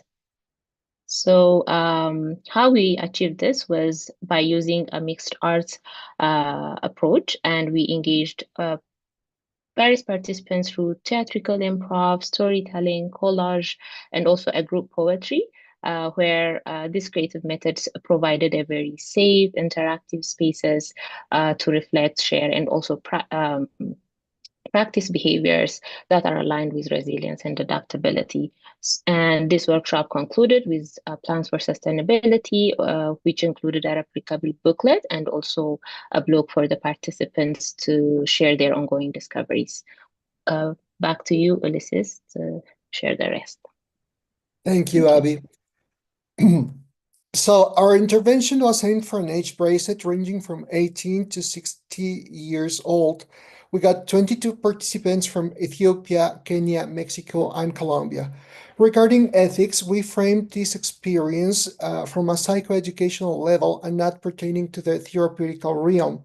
However, one of our discoveries is that when it comes to especially vulnerable patients, more support is needed to have better results, which can be achieved through more reduced groups or referring to another level of treatment. We wanted participants to be from each party of the system that participates in the healing process, as there is something each part can do to sustain the health mindset focus. We achieved people in the workshop becoming aware of how at the patient's level, a health mindset focus could aid into better going through sickness. However, if relatives are not also aware of how they can affect the well-being of the patient in the way they relate or negotiate care efforts, then patients, the efforts they are doing may result in insufficient. Also, medical professionals and staff are in the need of considering how they're participating strengthens patients' mindset in the way they communicate, relate, and how they support patients in navigating the health system, as much often patients and relatives are unfamiliar with it. Here are some of the insights from our participants' feedback on what was achieved through our workshop. We managed to raise awareness about the sickness process and the effects of emotional well-being. They got a sense of what hope and empathy was, pointing out how important they are as navigating through sickness. I also got a clear sense of what the health mindset focus was about and some ideas on how to preserve it. The workshop managed to build a sense of community, which greatly can be related to the employment of theatrical forms and other art forms. Then, as a final result, through our participant statements, a final poem was structured, marking what they've taken from the experience.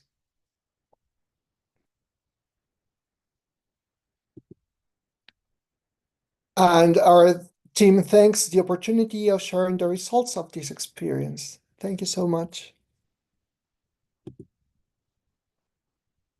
Thank you so much, Abeba and Ulysses. It was so good to hear from you. Can we have... Okay, Abeba is going next. Let's have the next thing. Hello everyone. Am I audible? Yes, you are.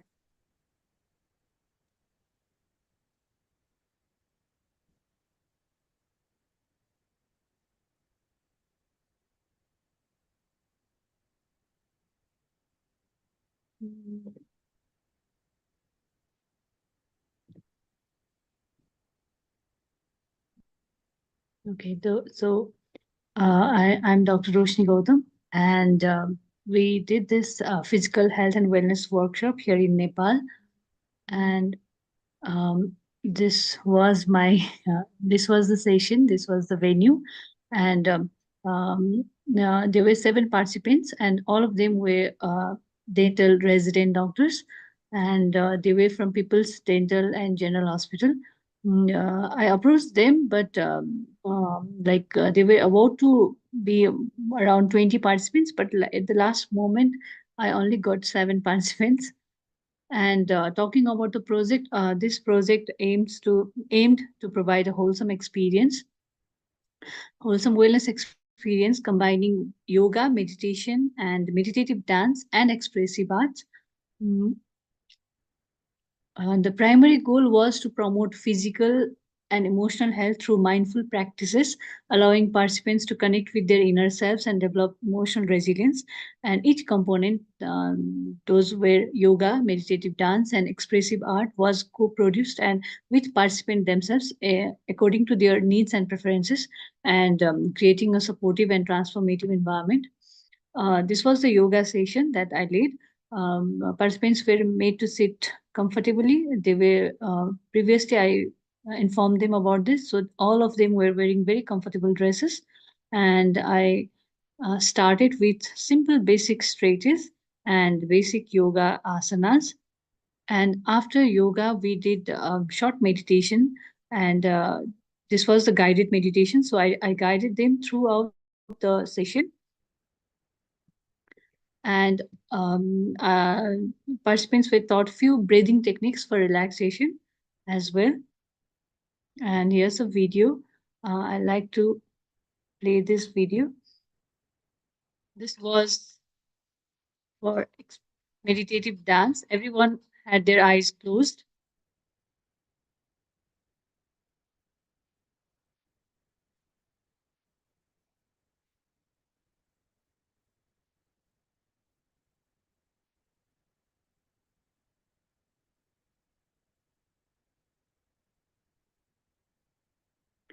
And this video was taken after the dance session. Participants were made to sit down and were made to draw anything that came to their mind. Like they, there was no restriction, no any guidance. They were asked to draw anything that came to their mind at that moment.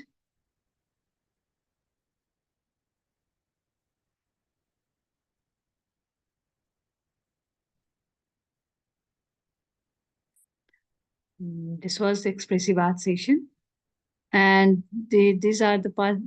This is the picture of me with the participants with their arts. And after finishing the session, there was so much gratitude in every one of them. And these are a few testimonials from the participants themselves. And Dr. Mohammed Walid, he told us that he felt a deep sense of calm and clarity after the yoga and meditation sessions. And Dr. Aishwarya, dancing freely with my eyes closed allowed me to release emotions I hadn't realized I was holding. And she was literally in tears. And Dr. Subhashini told us that drawing helped her to express emotions that I couldn't put into words. I felt lighter about after sharing my feelings, because after they all had their drawings in their hands, we were we did a short storytelling session as well. So everyone was out there with their emotions and vulnerability. And this was Dr. Salina Kargi who posted the pictures with very beautiful words in her Facebook wall. And after completing the session, we did this. We printed our hand. We had our handprints on the canvas. And this is our happy picture.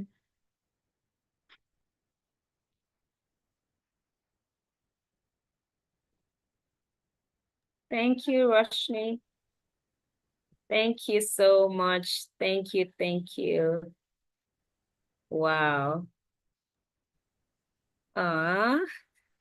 It's so good to see, at different times, because this project didn't happen at the same time. At different times in different countries, you can see the implementation of arts. Art is just so beautiful. The implementation of arts and well-being and healing just around the world. It's so good to be. I mean, even I am honored, to be amongst the game changers and the solution providers, in our world today. And right now, we're just going to be going into the feedback from the audience, from everybody thus far. And so if you'd like to share, if you have a feedback perhaps for a group or just a general feedback, we'd like to spotlight you and bring you up. So if you want to speak, you just have a feedback generally about the projects that has been shared now, you have something to share. Let's just probably you raise your hand and then I'll spotlight you. Then we'll find a way to go into the chats. I think I lost track, checking the chats. Anyone? I'm going to read through the chats. However, for feedback, general feedback right now, just kindly raise your hand and I'll take that. However, I'm going to the chats now just to read a few of our comments and probably check if there are questions. Ulysses says, for radical restoration, so important to recover and owning one's voice so So being able to go fully into a negotiated transculturality. Thanks a lot, Jenny, for your pieces were amazing. Yes, that's Dina. Doris really says really great. Dina says stories to empower is on Instagram if you'd like to share your heart. Yeah. Jenai also says such a beautiful project. Creative care is so needed. Absolutely. I mean, we can't overemphasize that. And I see Jenny getting emotional already. Sheon says, I thought I had seen it all. Now it's time to start to see the world from different perspectives, shared by this project. Absolutely. Absolutely. I love the fact that, this wasn't even centralized. I don't want to go into that aspect because we already talked about this, behind the scene, where during my own time, it was regional. And so seeing how, the collaborative exchanges are implementing even a greater impact now is so beautiful to see. Any idea how the word would be without arts? I actually don't know. Do we have any feedback? Any feedback? I don't want to call names. I don't want to be like Dr. Kunle right now, but if I have to, I may. Any feedback from anyone? I'll probably jump in since you've mentioned my name. It's okay to mention my name. Responding to that, I want to say these are incredible projects and amazing outcomes and measurable outcomes from various presenters. And like I did mention in the chat that I mean for Dina, for those who are working around genetic health, I know for someone like myself over the years, I'm really like passionate about inclusion for art engagement, especially for the sickle cell community. And I think like that might be a very good point for that particular project. So think about, I mean, the fellows who are involved in the project. So strategically scope if they have sickle cell community or association organization in those countries. So I mean, it's good that they're doing more like random story sourcing, but I think if they are more like specific in the countries where the fellows are represented, and then think about that. For instance, there's National Sickle Cell in Nigeria, which is one of the foremost in West Africa. And recently they carried out the first bone marrow transplant in Africa that was successful. So these things are there. So I think it's just more you being intentional about what exactly are you looking for, and then how do you get what you're looking for. So think inside, think inward, and then start looking for those. And I saw a bit of maybe a bit of intersection in the project a bit, for instance, for the art and healing and the We Are Water, which are the indigenous art, and like I saw a fusion of very indigenous element in the two projects. And I'm trying to think about, what is possible in terms of collaboration, even though these projects are apart. But again, it's just left for the presenter to figure out what is possible. And I also think maybe a bit of other very subtle intersection, but I think above all, they are incredible, amazing case examples of art and health, but also thinking about co-design and in terms of collaboration as well. I think these are key examples. I mean, I would probably love to ask the questions is do we still have a bit of time? I think I would love to probably ask a question, even though like maybe like made my contribution. Do we have like few minutes? I want to make sure we're on time. Right. And probably what I would want to ask would be more in terms of for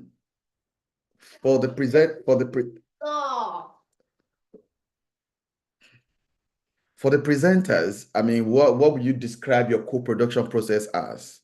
What were the consideration in co-production and co-design for your project? That may take it from there while I attend to this my employers.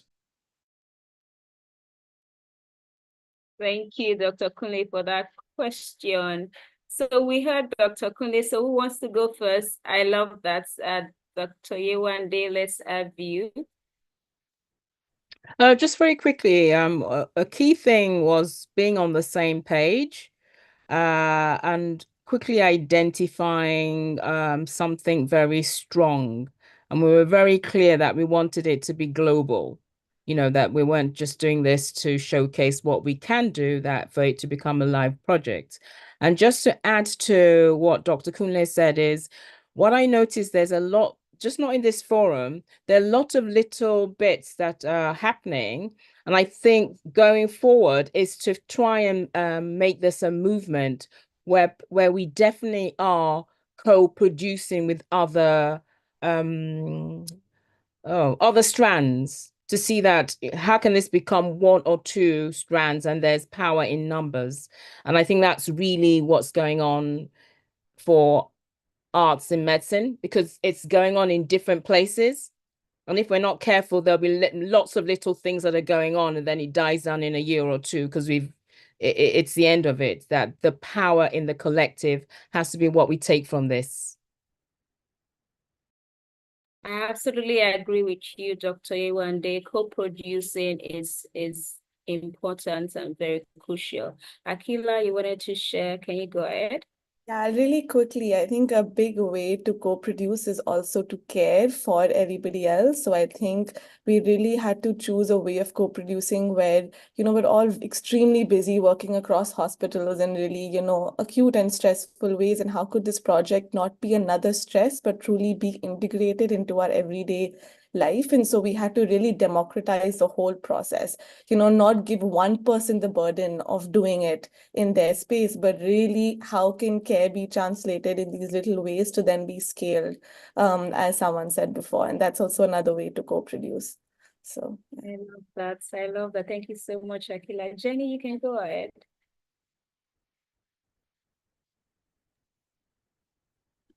Jenny, can you unmute? Oh, Jennifer. okay. The Rin have their hand raised also. That's okay. We can have everybody. There's no time.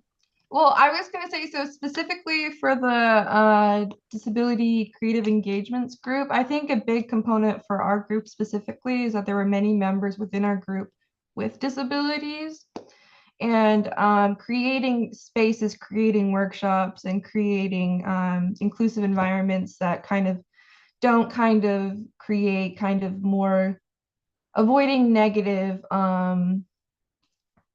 interactions with the disability community and things like that. That was my main thing I wanted to share. I think it's a good point. And just to elaborate on that, the way of incorporating that co-design approach is also in the initial integration of individuals that you're supporting, in the sense of nothing without us, or nothing about us without us. And then also in the way of approaching it in the sense of, if you want to have cameras off, some of our participants in the Tamasha event, making sure that they felt inclusive and safe, but also for a lot of neurodiverse and individuals, not having to wear masks. And that means literally not having their screen on. And so it's about like our cues for them, but then also the allowance for ourselves to be creative facilitators that are holistic, in the sense of incorporating feedback in our own project and our own team. Thank you so much, Rin. Ulysses, you're here. Can we hear you? Thank you.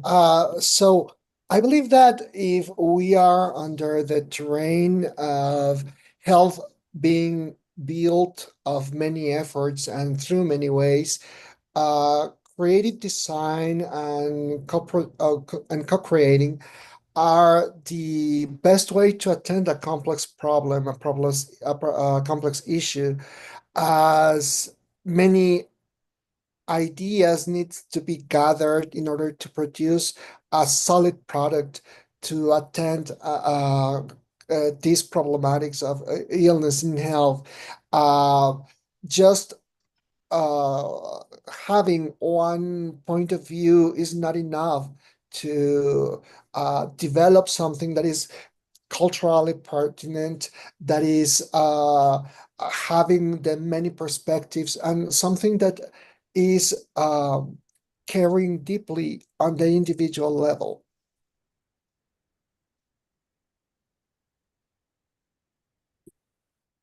you so much. Yeah, just having one perspective is not enough. Ulysses always leave us with a quote, to go back with. I love that. Thank you so much. Janai, do you want to share? Yeah, what I had to say had a bit to do with what he said. It's that, that our arts and health intersection is a relatively newly discovered territory, at least in the modern colonized world. And that makes us pioneers. And that means that there are very few people, in fact, I don't know that there's anyone that can be an expert in every single, um, theory and techniques, the art modalities. And so, yeah, you really do need the minds of so many people to come together to build something like to move forward and to just really find the possibilities. I also wanted to mention that with our team, the mental health team, I guess it does make sense that we proactively built a space, I think, where everybody felt safe and brave, if you prefer that term, to speak up and really identified our strengths from day one and made it clear, like, we want to make sure that every single person feels engaged, involved, bought in, heard. And truly our strengths is our diversity. And that's how we came up with Radical Restoration. That is a very broad project, but realizing that broadness can be what we bring to the table. Thank you so much, Janai. Thank you for sharing. Fantastic. Sorry. We say one more minute again because I think I want to ask maybe one more question. I was thinking about, the various groups represented. I want to believe that some people are actually more professional than the others, right? So say some people are really like very strong, professional background in art and health. How did you deal with that, in terms of professionalism and those in the academics and those who are community-based? So how do you navigate these areas of very former professional art and health practitioners and those who are more community-based art and health practitioners? How do you factor that into agency, voice, design, agency, and also kind of like how you come to conclusion in your design? I see Jennifer, just go for it. I know that we have about 2 minutes more. Yeah, so I have a master's in arts and medicine from the University of Florida. And when I first came into the fellowship, I assumed more people would be more like on that times of like understanding of what's going on in terms of like what's been going on with arts and health, the scope and research right now. But it was really interesting. It was really interesting to bring everyone together. We taught everyone research. We did IRB. I kind of pushed everyone to do the IRB approval for ours, which I think was really important, and everyone else agreed. And so we pushed towards the research side and just kind of like we learned all the different types of research. And it took a bit of time, but we brought everyone up, everyone worked together. And that's all I wanted to say. Very good. And I think to Ginny's point, and in general, when it comes to leadership and project management and working with people with different skill sets and different knowledge, it's about engaged listening as well as situational leadership. You adapt to the team that you're in, and then you also make sure that you're listening to understand how do people want to show up, because they could be that expert in the field, but they only have 5 hours to contribute to the fellowship. So they might not be able to be fully present because that's their main job, that's their main responsibility. So we had a spectrum of people's skill sets, all with different areas of medical knowledge, but not all of them were arts and health experts, and others being needing to adapt. And so in that sense of, Ginny has more of a research background to be able to elevate others to understand what IRB even means and what does it mean to do a literature review, while others have different skills that they can do, so that it's about adapting to that team and molding, and then having those reoccurring engagement, and feedback sessions throughout so that the team is listening and talking to each other. Thank you. I see Dr. Hernandez and up, so I'm just going to bring you up.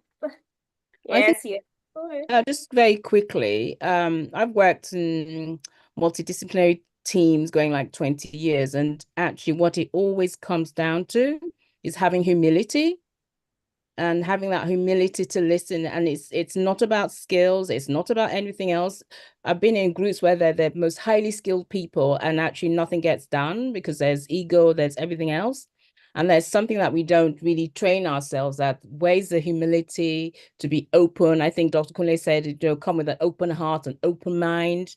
So now I think it's transcending skills now, because we all have the skills, but what skills do we have in active, deep listening and humility to listen, and also know that the idea that we might have in our mind or what we really want to do actually doesn't work because something else collectively has evolved, and be able to really be very agile in changing our mindset. I think those are the key things to actually have a successful collaboration where we all feel safe and actually leave with good mental health after the project. That's my own what I call old woman insight.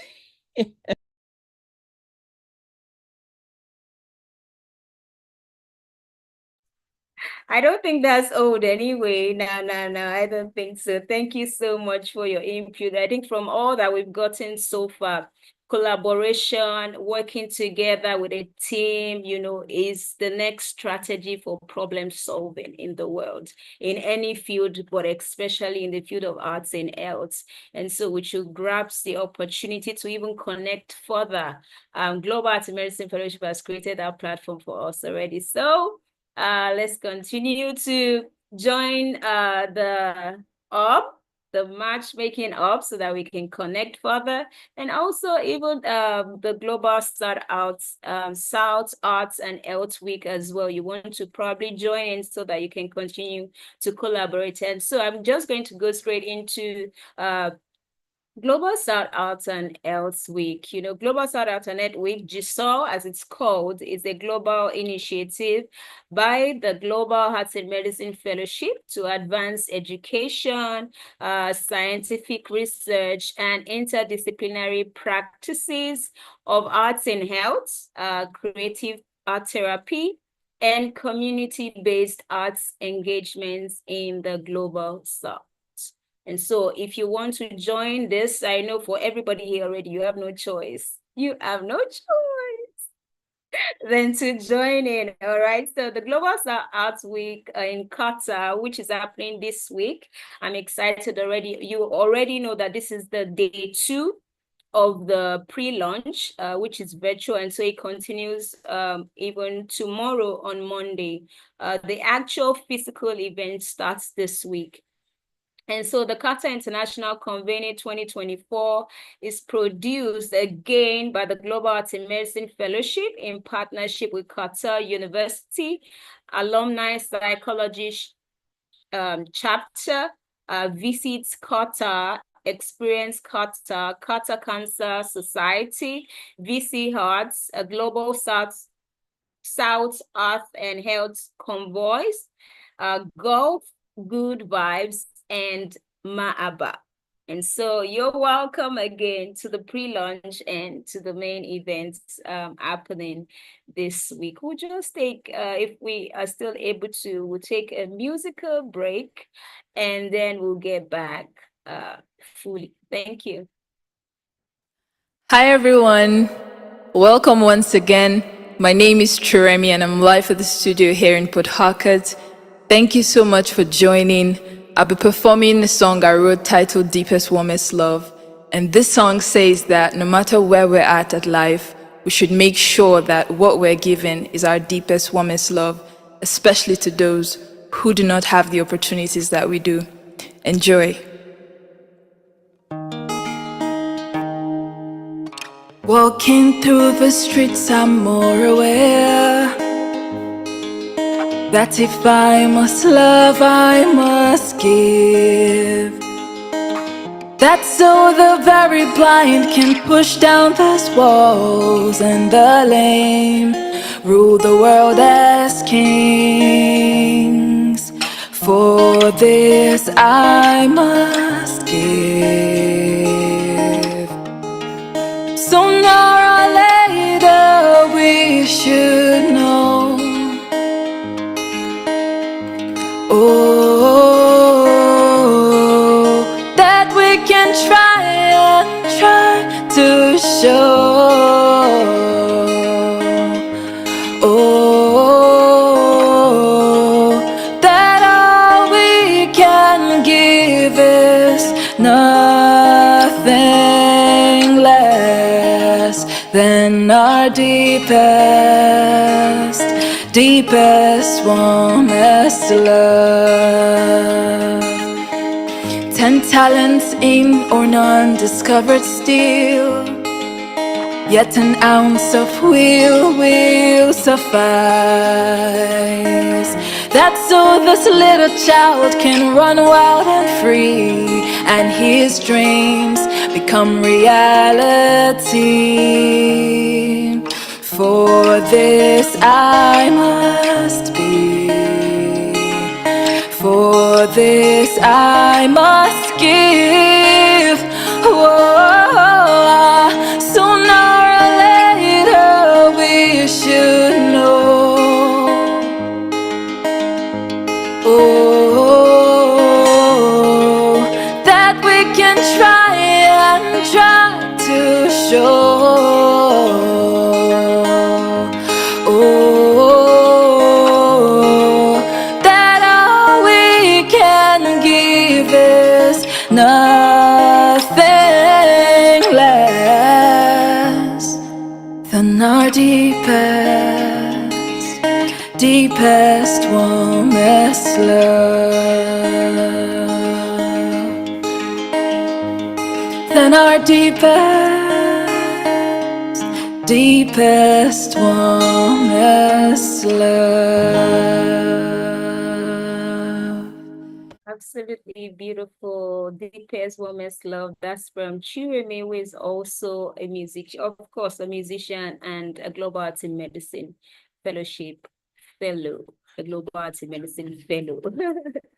So now we're going into a beautiful session by one of my favorites as well, but I want us to stretch first of all. Do you want to stretch? Just move your body, just so that you can gain some sort of movement, just. So now I'm going to be bringing up my wonderful friend, of course, who is also an alumni. She is an occupational therapist, and yeah, she's an occupational therapist, a global arts in medicine fellow, and also a council member in arts and health at the Global Arts in Medicine Fellowship. So I'm bringing up Ivory Rose. Ivory, can we have you now? Hi, so nice to be here. And Esther is also with us, co-leading this activity. Esther Richards. Yes. Yes. So yeah, let's bring up Esther Richard as well. So sorry, I didn't mention that. I was a bit confused. Okay, Esther Richard is also an arts and health practitioner, and she's also a global arts in medicine fellowship. Pardon me, Esther. Yes. Thank you. Yes. Wonderful. Thank you for having us both this evening. Morning for me. I'm in zooming in from Los Angeles. So as you said, my name is Ivory Rose. I'm an occupational therapist and poet. And Esther and I have created this activity just for you guys to have a little moment to engage in the arts. So the activity is titled Map My Wellness. And you're going to create a personalized wellness map that represents places, activities, and environments in your community that positively impact your wellness. So we're going to think about wellness in terms of physical, mental, and social well-being. And so this helps you just kind of reflect on the resources that are in your community, and we're going to be actually drawing them. And there's no right or wrong way. This is really an activity just to engage in some art. So if you weren't already aware, the materials that you will need is paper and some drawing materials, whether that be crayons, markers, colored pencils. So we'll just give you one moment to gather your drawing materials. And we'll see you in just a moment there.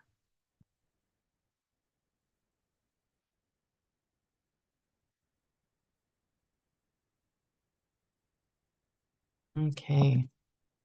Wonderful. So when we think about wellness, share in the chat, what are some things that come to mind? Some activities that promote your wellness. If you could just share some things in the chat, if you've already had a moment to be able to gather your paper and coloring materials, just drop some things in the chat that are activities that impact your wellness. Great, thank you. You guys are engaged, walking in nature, a collage, wonderful hiking, walking by the sea, listening to myself, journaling. Wonderful. Yeah. Yoga and painting. What a diverse group of activities, really. So as an occupational therapist, we look at meaningful activity as really being the key to wellness. And there is a framework called lifestyle medicine that really looks at different pillars of wellness. And some of those are time in nature and movement and relationships, spending time with people that are important to us, sleep and abstaining from certain substances. And so it's really more than just kind of exercise and drinking that green juice. It's also spending time with people, being out in nature, and some of these other areas. So just start to think about, what do you have in your own community? What do you have access to in your own community that can impact your wellness? And then Esta is going to, I'm going to pass the baton over to Esta, and she is going to have you start listing out those activities. So Esta, over to you.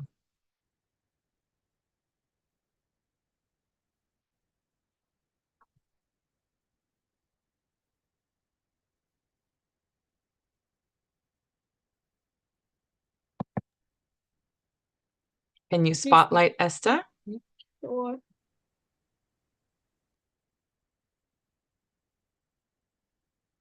Did she raise her hand just to be able to spotlight because I can't see Esther. Let's see. Was she here? Okay.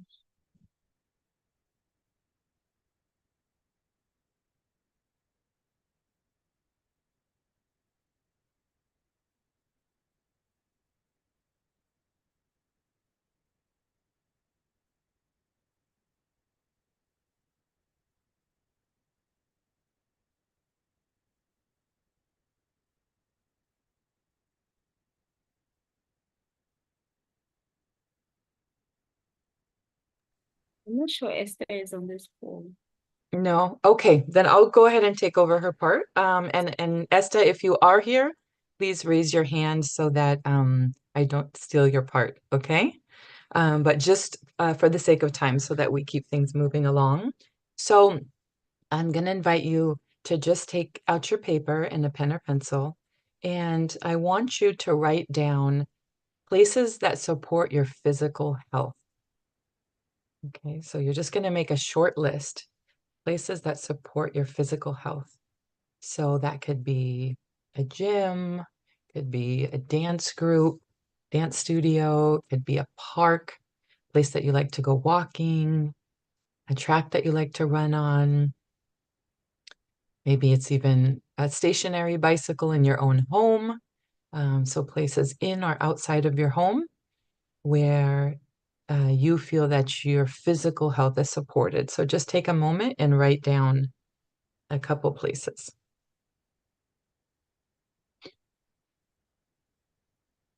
Okay, I see Esther now. She's here. Okay, all right. I'll pass the baton to her then.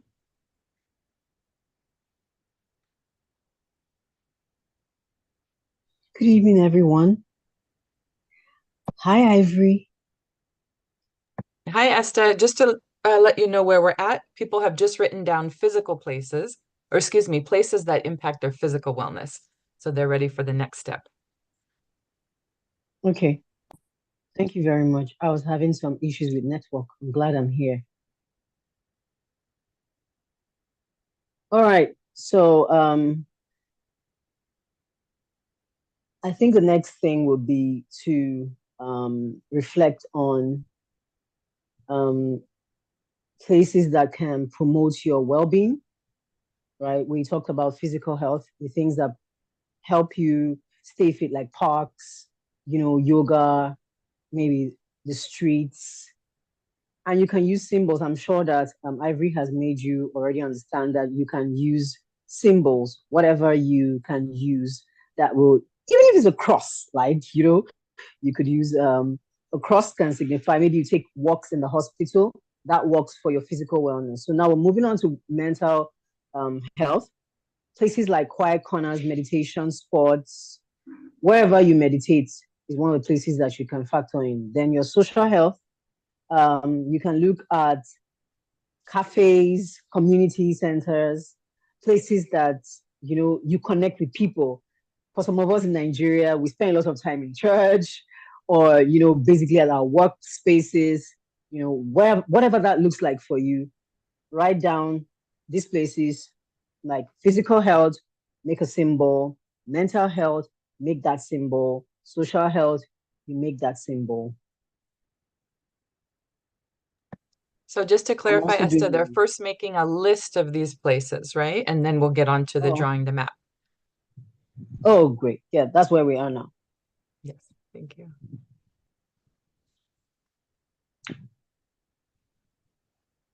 Okay, so I'm sure we're done identifying ours. Physical health, mental health. I'm also doing mine as well.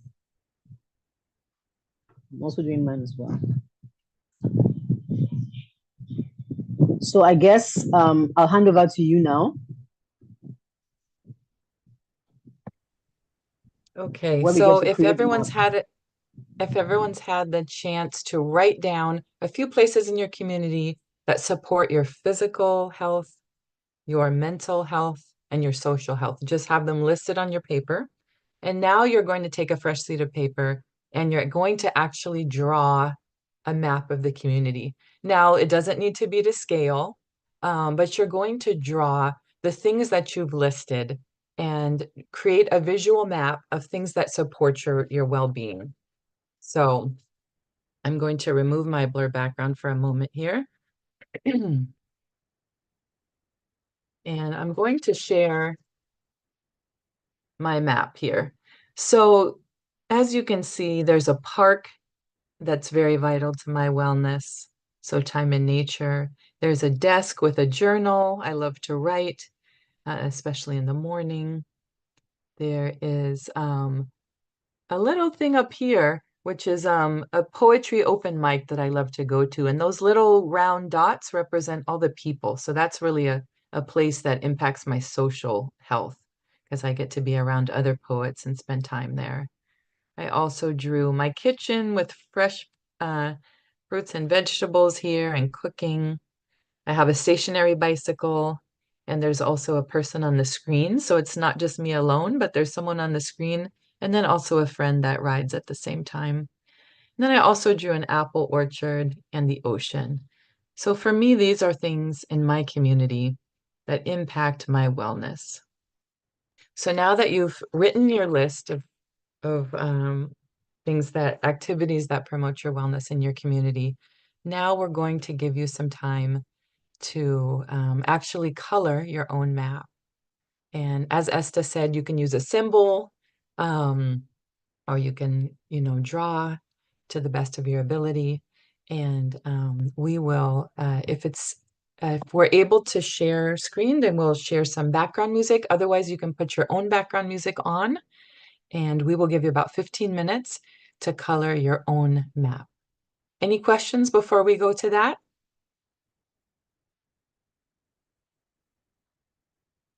Okay, great. Then we will see you on the other side of 15 minutes. And if you have any questions while you're going along, feel free to put them in the chat.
Maybe do you have the music in your background? Kunle's asked us just not to share the music, so everyone else can have the freedom to choose the music of your choice. And we have about 8 minutes remaining. Okay, thank you.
Maybe.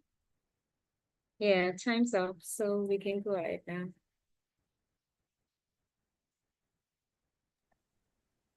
Okay, Esther. Seems like we're done with our coloring time and we can move on. You're on mute, but we can move on to the next section. Excited to see everyone's work. I'll pass it to you, Esther. Esther, you're on mute. Yes, I've asked you to unmute, actually.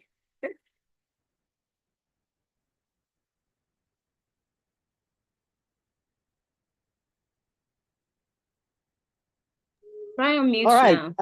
Okay, fantastic. Okay, yeah. I was trying to unmute myself and it wasn't working. Okay, so I'm almost done with my map here and it looks quite tacky. But I love the fact that I can put my thoughts into action. This is really beautiful. I'd like us to look very closely at our maps. A couple of us may not have finished, but at least we have the list. So we can always go back to the map to complete and add things. I think this is the part where we begin to take a good look at what we've just created. Is anybody available to share their map with us? This is that time. Is anybody bold enough to share their map with us?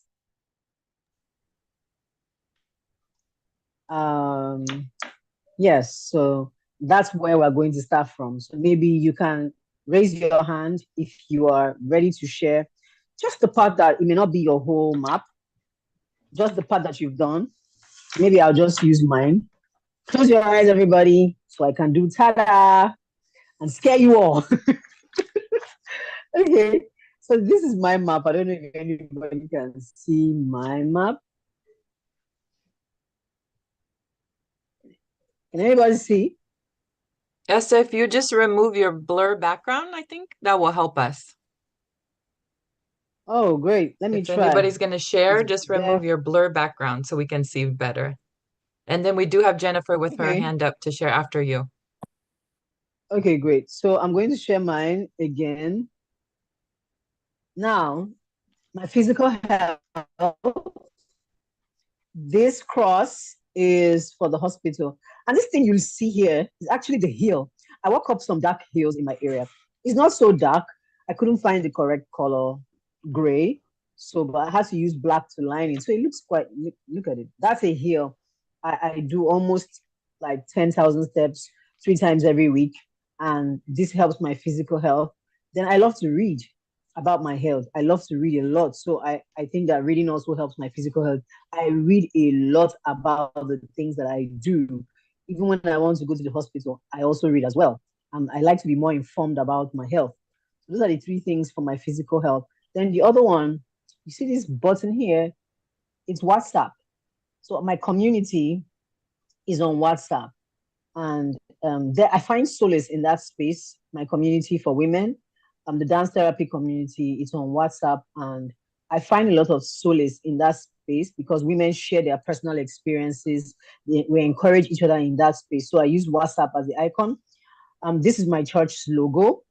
This is one of the biggest support system for me mentally. Of course, I should have used the Bible as well. I didn't finish. So the Bible is supposed to be like the third. So those are 3. Then this particular, oh God, this teeny weeny thing you see here, these are my friends. Like they are humans, little people. These are humans, right? My friend, and then this one I didn't color properly. I was about to color it. Is my family, right? My siblings, my husband, my kids. I mean, for me, that's a lot of beauty in one spot for me. So I don't know if anybody else wants to share. I can mute for the next person to share. Thank you.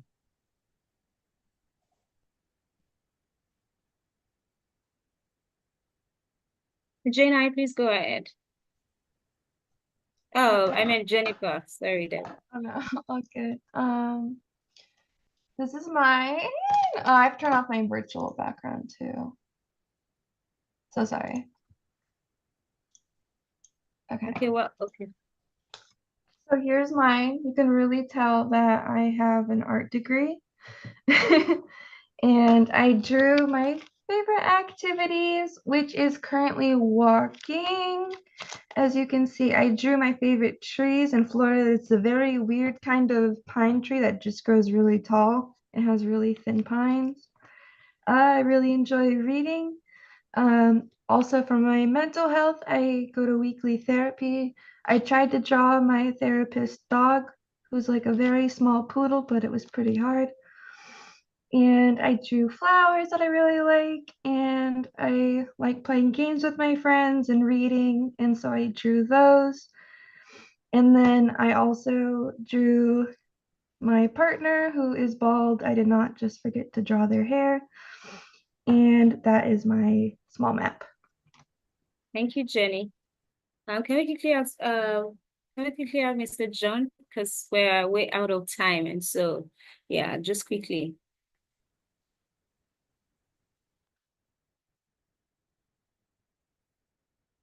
You've been asked to unmute, sir. Yeah, okay. Yeah, good afternoon, everybody. Yeah, this is what I've been able to do. Can you spotlight me, please? We can see you. We can see your art. Okay. Now, Yes.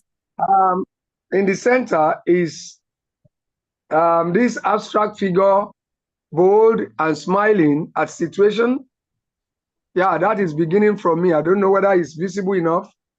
Then, to this place, because I'm in the office presently, I have my bookshelf here beside, here, my bookshelf. Then I have the waste basket here. Coming to this place, I have a picture of drawing on the wall, and my laptop on the table. On the table, that's the big table with a bottle of water. Then I have Thank you so much. Thank you so much, Mr. John. We've seen your arts. We wish we could, hear the explanation, but we can see the arts already. And it's absolutely, absolutely beautiful. It has just shown that the workshop we've had has been super effective.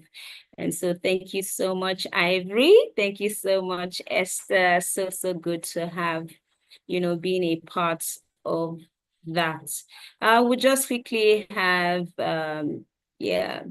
a break. This is Simidele, a musician and also a global arts in medicine fellow. And right away we'll go Hello. Good morning, good afternoon, good evening, wherever you are around the world. My name is Simidele and I'll be singing for you today.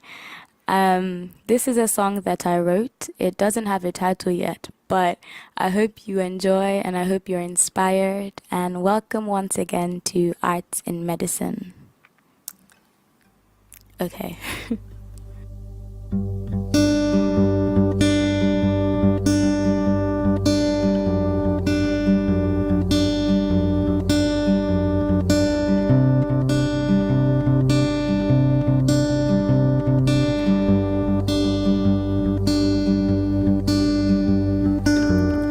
Hello, welcome to this thing called life. Don't you let it pass you by. Oh, we've been waiting for the day you'd arise. They say the journey of 1,000 miles begins when you take a stride. So take a leap on this road of possibilities.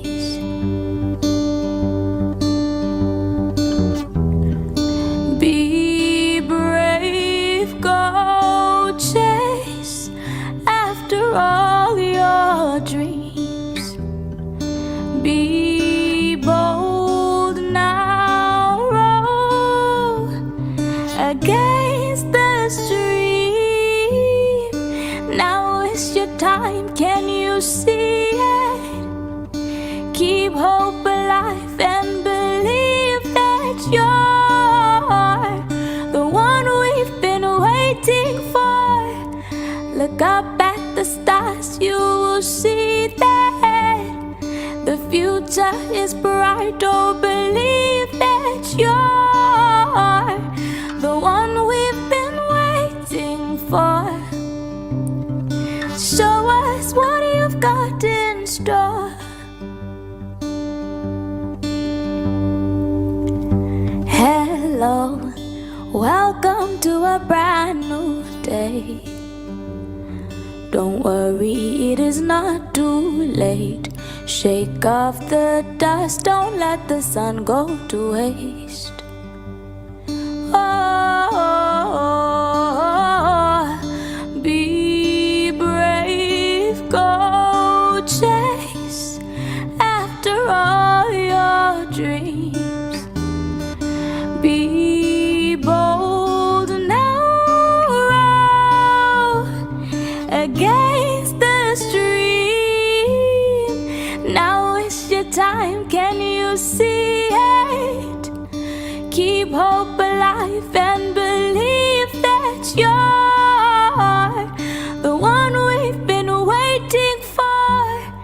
Look up at the stars, you will see that your future is bright. Oh, believe that you're the one we've been waiting for. Show us what you've got in store.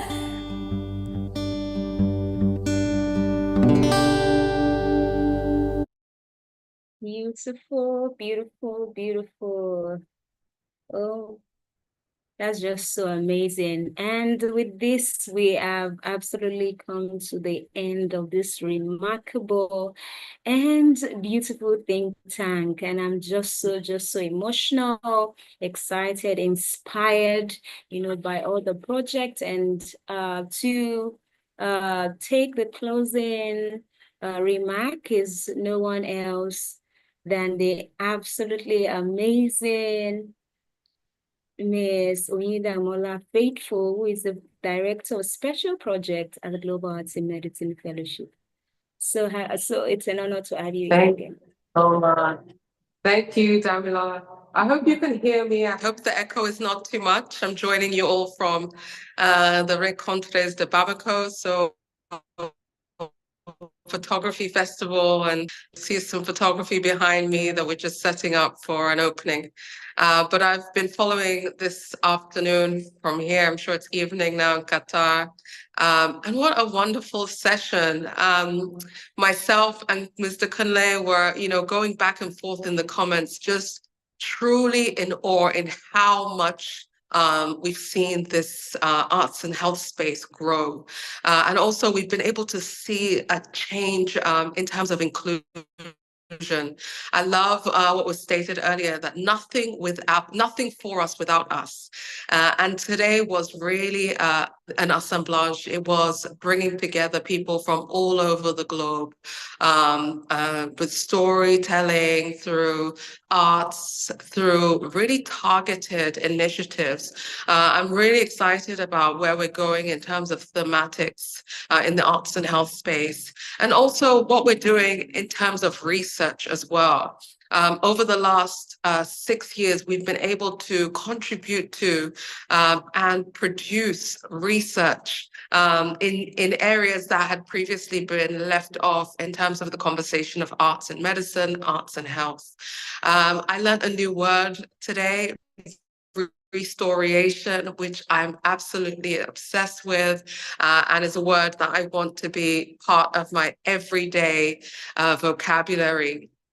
And I think something that is part of my practice, but I've seen it play out in all my years in arts and medicine, through the fellowship and now in the Global South Arts and Health Week, is that servant leadership. And the word that was used today was humility, and the power of humility to really produce change, to have a meaningful impact as well, came through in all the projects that were presented here. I'm just going to give a charge because I unfortunately will not be with you guys in Qatar. But what I want to say is that continue the great work that's being done, that's been done in the fellowships in each of your regions, and in coming together in the next week or so in Qatar. I love that we're shifting the center of arts and health as well. We're making sure that knowledge centers do not only reside in the north or the west, but we are bringing them to the people. Making it global. We're talking about various types of knowledge, indigenous knowledge systems, and art. And what world be without art? I was looking in the chat, and I had to reply that creativity was at the beginning.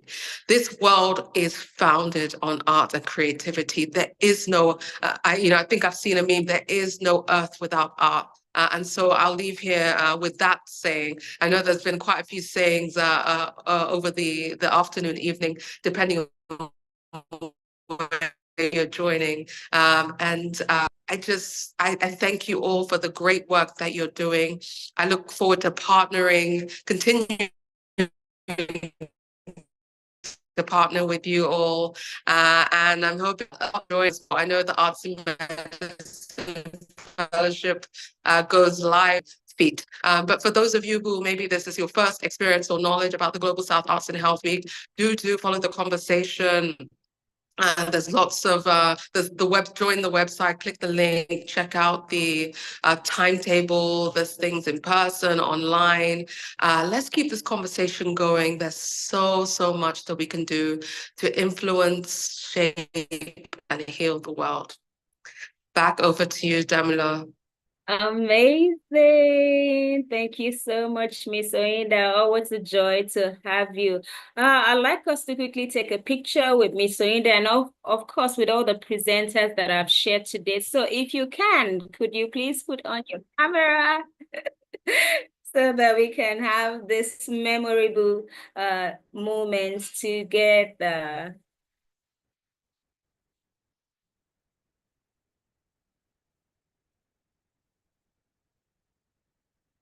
If it's dark where you are, you may probably want to put on your torch or, just put on something so that we can see your face. I think pictures are taken already. All right, fantastic. Thank you so much for that. And just to quickly let you all know, it doesn't end here. The pre-launch continues until tomorrow, which is the day 3. And so tomorrow is going to be for the Young Leaders Assembly for young people aged 15 to 25. And so if you know any young person that you feel should be a part, of this, kindly share. The link is already in the chats. Kindly share with them so that they can also be a part of these conversations and also definitely the cultural exchange. And I do hope that everyone who has joined today will try as much as possible to also be a part of the pre-launch day 3 tomorrow. So yeah, we can do well to copy now. Thank you all so much. It's been a fantastic time. I am just so happy, for the think tank today. And I say thank you to everybody, and that includes Dr. Kunle Adewale for today. Thank you all. And Dr. Kunle, do you have anything else to say, or we just close out? Just want to thank all our amazing presenters. Thank you so much. And for our wonderful moderator and host today, not Indamola, sorry, Damilola, sorry, everyone. Let's appreciate Dami for that wonderful hosting for today. Thank you so much. We really appreciate you, and to all our fellows from all over the world for such a very powerful transformational project that you all shared today. Really inspirational. Thank you so much for taking time to be with us today to share your passion, your projects. We're really grateful. And to our amazing also Global Art Medicine Fellowship Council for Art and Health members, Ivory Rose, and also Esther Richard as well for being with us, for facilitating the wellbeing map. Thank you so much for being with us today. We really appreciate you. And also to Oyinda, thank you so much. And tomorrow, again, I'm just to re-echo what Dami have said. Tomorrow's Young Leaders Assembly. And all of Art and Health program that I've ever seen. I've been in this field for quite a while now. I've never seen a space really created for young people. I think this is the very first time I'm saying young people from all over the world who will be gathering tomorrow. We have a young girl from Hong Kong, age 18, who is using arts to support dementia patient in Hong Kong. She's 18 years old. She's a winner for Rise Global. She's schooling in Oxford. She'll be speaking tomorrow. And it's good to see. I can't remember when I was age 18. What was I doing? I was probably busy with other things or busy with life. But now we're thinking about the next generation. I think that is the goal. The goal is not just to show how good we are. It's also to bring the next generation along, to provide a space for them where they can speak about, what they're passionate about, and how their voice can also be part of, how we design well-being and health and health programming as well. So if you have young people, your nieces, your cousins, your nephews, anyone around age 15 to 25, your children, whoever they can be within that age bracket, you have the registration link just sent to them. And if you want to just come and join and they're like, oh, well, let me just come and just enjoy what young people have to say. Just join, but you won't say anything. We'll ensure you are muted because it's young people assembly. I'm still young. I'm the youngest person in this room today. So I will be there. I'll be joining them tomorrow. Okay. Thank you all so much for such a wonderful Sunday. You take care of yourself and go have a nice good pepper soup with your family and a wonderful week ahead. And for so many of you, I will get to meet you this new week in Qatar. Soraya and Co, Dami and the likes. I'll be meeting all of you live in Qatar, and I can't wait to for us to experience the reunion of the Global Art and Medicine Fellows and other professionals from around the world. You take care of yourself and have a wonderful